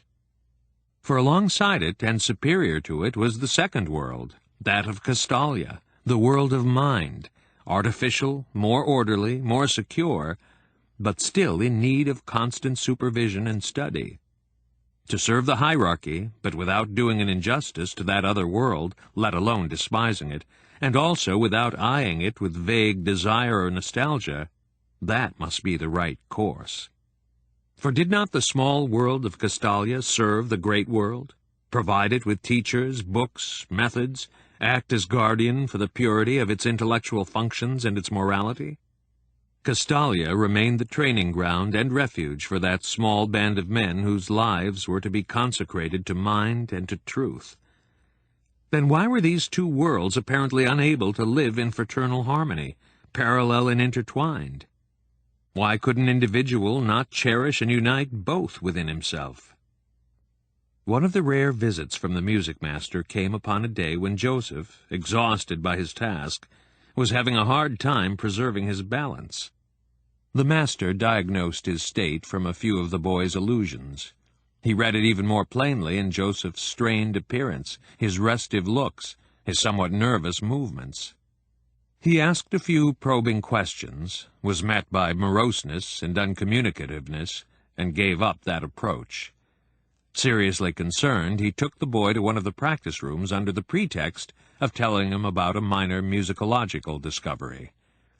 He had Joseph bring in and tune a clavichord, and involved him in a long tutoring session on the origin of sonata form, until the young man somewhat forgot his anxieties, yielded, and listened, relaxed and grateful, to the master's words and playing. Patiently, the music master took what time was needed to put Joseph into a receptive state. And when he had succeeded, when his lecture was over, and he had concluded by playing one of the Gabrieli sonatas, he stood up, began slowly pacing the little room, and told a story. Many years ago, I was once much preoccupied with this sonata. That was during the period of my free studies, before I was called to teaching, and later to the post of music master. At the time, I was ambitious to work out a history of the sonata from a new point of view. But then, for a while, I stopped making any progress at all. I began more and more to doubt whether all these musical and historical researches had any value whatsoever, whether they were really any more than vacuous play for idle people, a scanty aesthetic substitute for living a real life. In short, I had to pass through one of those crises in which all studies, all intellectual efforts, everything that we mean by the life of the mind, appear dubious and devalued, and in which we tend to envy every peasant at the plough and every pair of lovers at evening, or every bird singing in a tree and every cicada chirping in the summer grass, because they seem to us to be living such natural, fulfilled, and happy lives. We know nothing of their troubles, of course, of the elements of harshness, danger, and suffering in their lot. In brief, I had pretty well lost my equilibrium. It was far from a pleasant state. In fact, it was very hard to bear. I thought up the wildest schemes for escaping and gaining my freedom. For example, I imagined myself going out into the world as an itinerant musician and playing dances for wedding parties. If some recruiting officer from afar had appeared, as in old tales, and coaxed me to don a uniform and follow any company of soldiers into any war, I would have gone along. And so things went from bad to worse, as so often happens to people in such moods. I so thoroughly lost my grip on myself that I could no longer deal with my trouble alone, and had to seek help." He paused for a moment and chuckled softly under his breath. Then he continued, "Naturally, I had a studies adviser, as the rules require, and of course it would have been sensible and right, as well as my duty, to ask him for advice. But the fact is, Joseph, that precisely when we run into difficulties and stray from our path and are most in need of correction, precisely then we feel the greatest disinclination to return to the normal way and seek out the normal form of correction. My adviser had been dissatisfied with my last quarterly report. He had offered serious objections to it, but I had thought myself on the way to new discoveries, and had rather resented his objections. In brief, I did not like the idea of going to him. I did not want to eat humble pie and admit that he had been right, nor did I want to confide in my friends. But there was an eccentric in the vicinity whom I knew only by sight and hearsay, a Sanskrit scholar who went by the nickname of the Yogi. One day, when my state of mind had grown sufficiently unbearable, I paid a call on this man, whose solitariness and oddity I had both smiled at and secretly admired. I went to his cell intending to talk with him, but found him in meditation. He had adopted the ritual Hindu posture and could not be reached at all. With a faint smile on his face, he hovered, as it were, in total aloofness. I could do nothing but stand at the door and wait until he returned from his absorption. This took a very long time, an hour or 2 hours, and at last I grew tired and slid to the floor. There I sat, leaning against the wall, continuing to wait. At the end, I saw the man slowly awaken.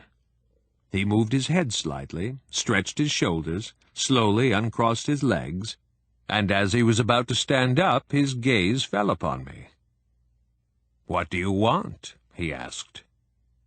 I stood up and said, without thinking and without really knowing what I was saying, "It's the sonatas of Andrea Gabrieli."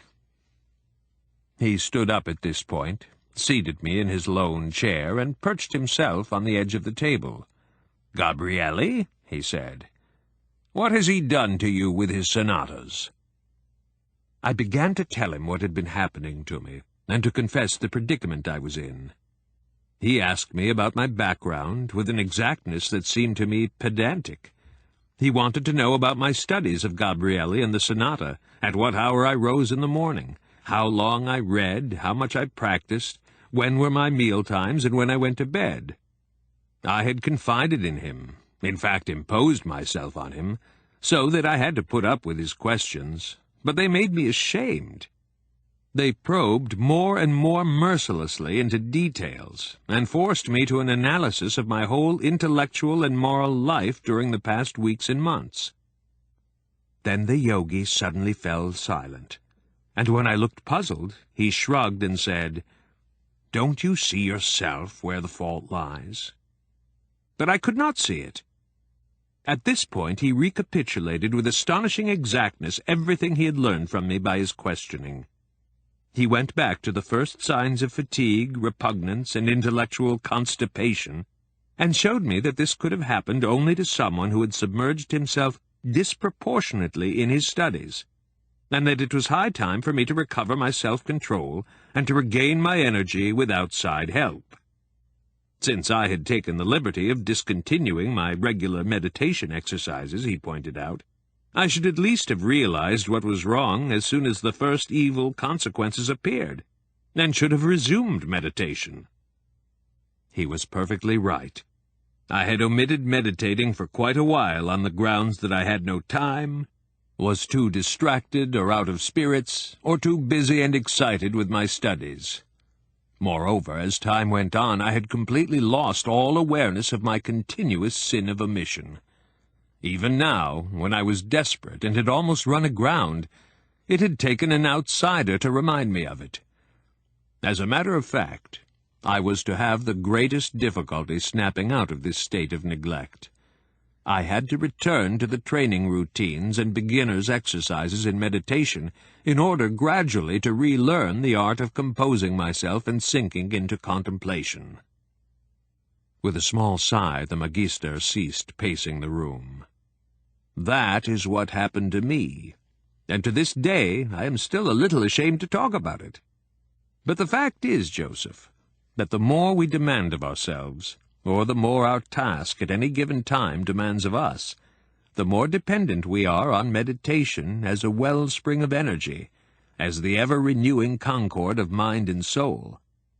And I could, if I wished, give you quite a few more examples of this. The more intensively a task requires our energies, arousing and exalting us at one time, tiring and depressing us at another, the more easily we may come to neglect this wellspring. Just as, when we are carried away by some intellectual work, we easily forget to attend to the body. The really great men in the history of the world have all either known how to meditate, or have unconsciously found their way to the place to which meditation leads us.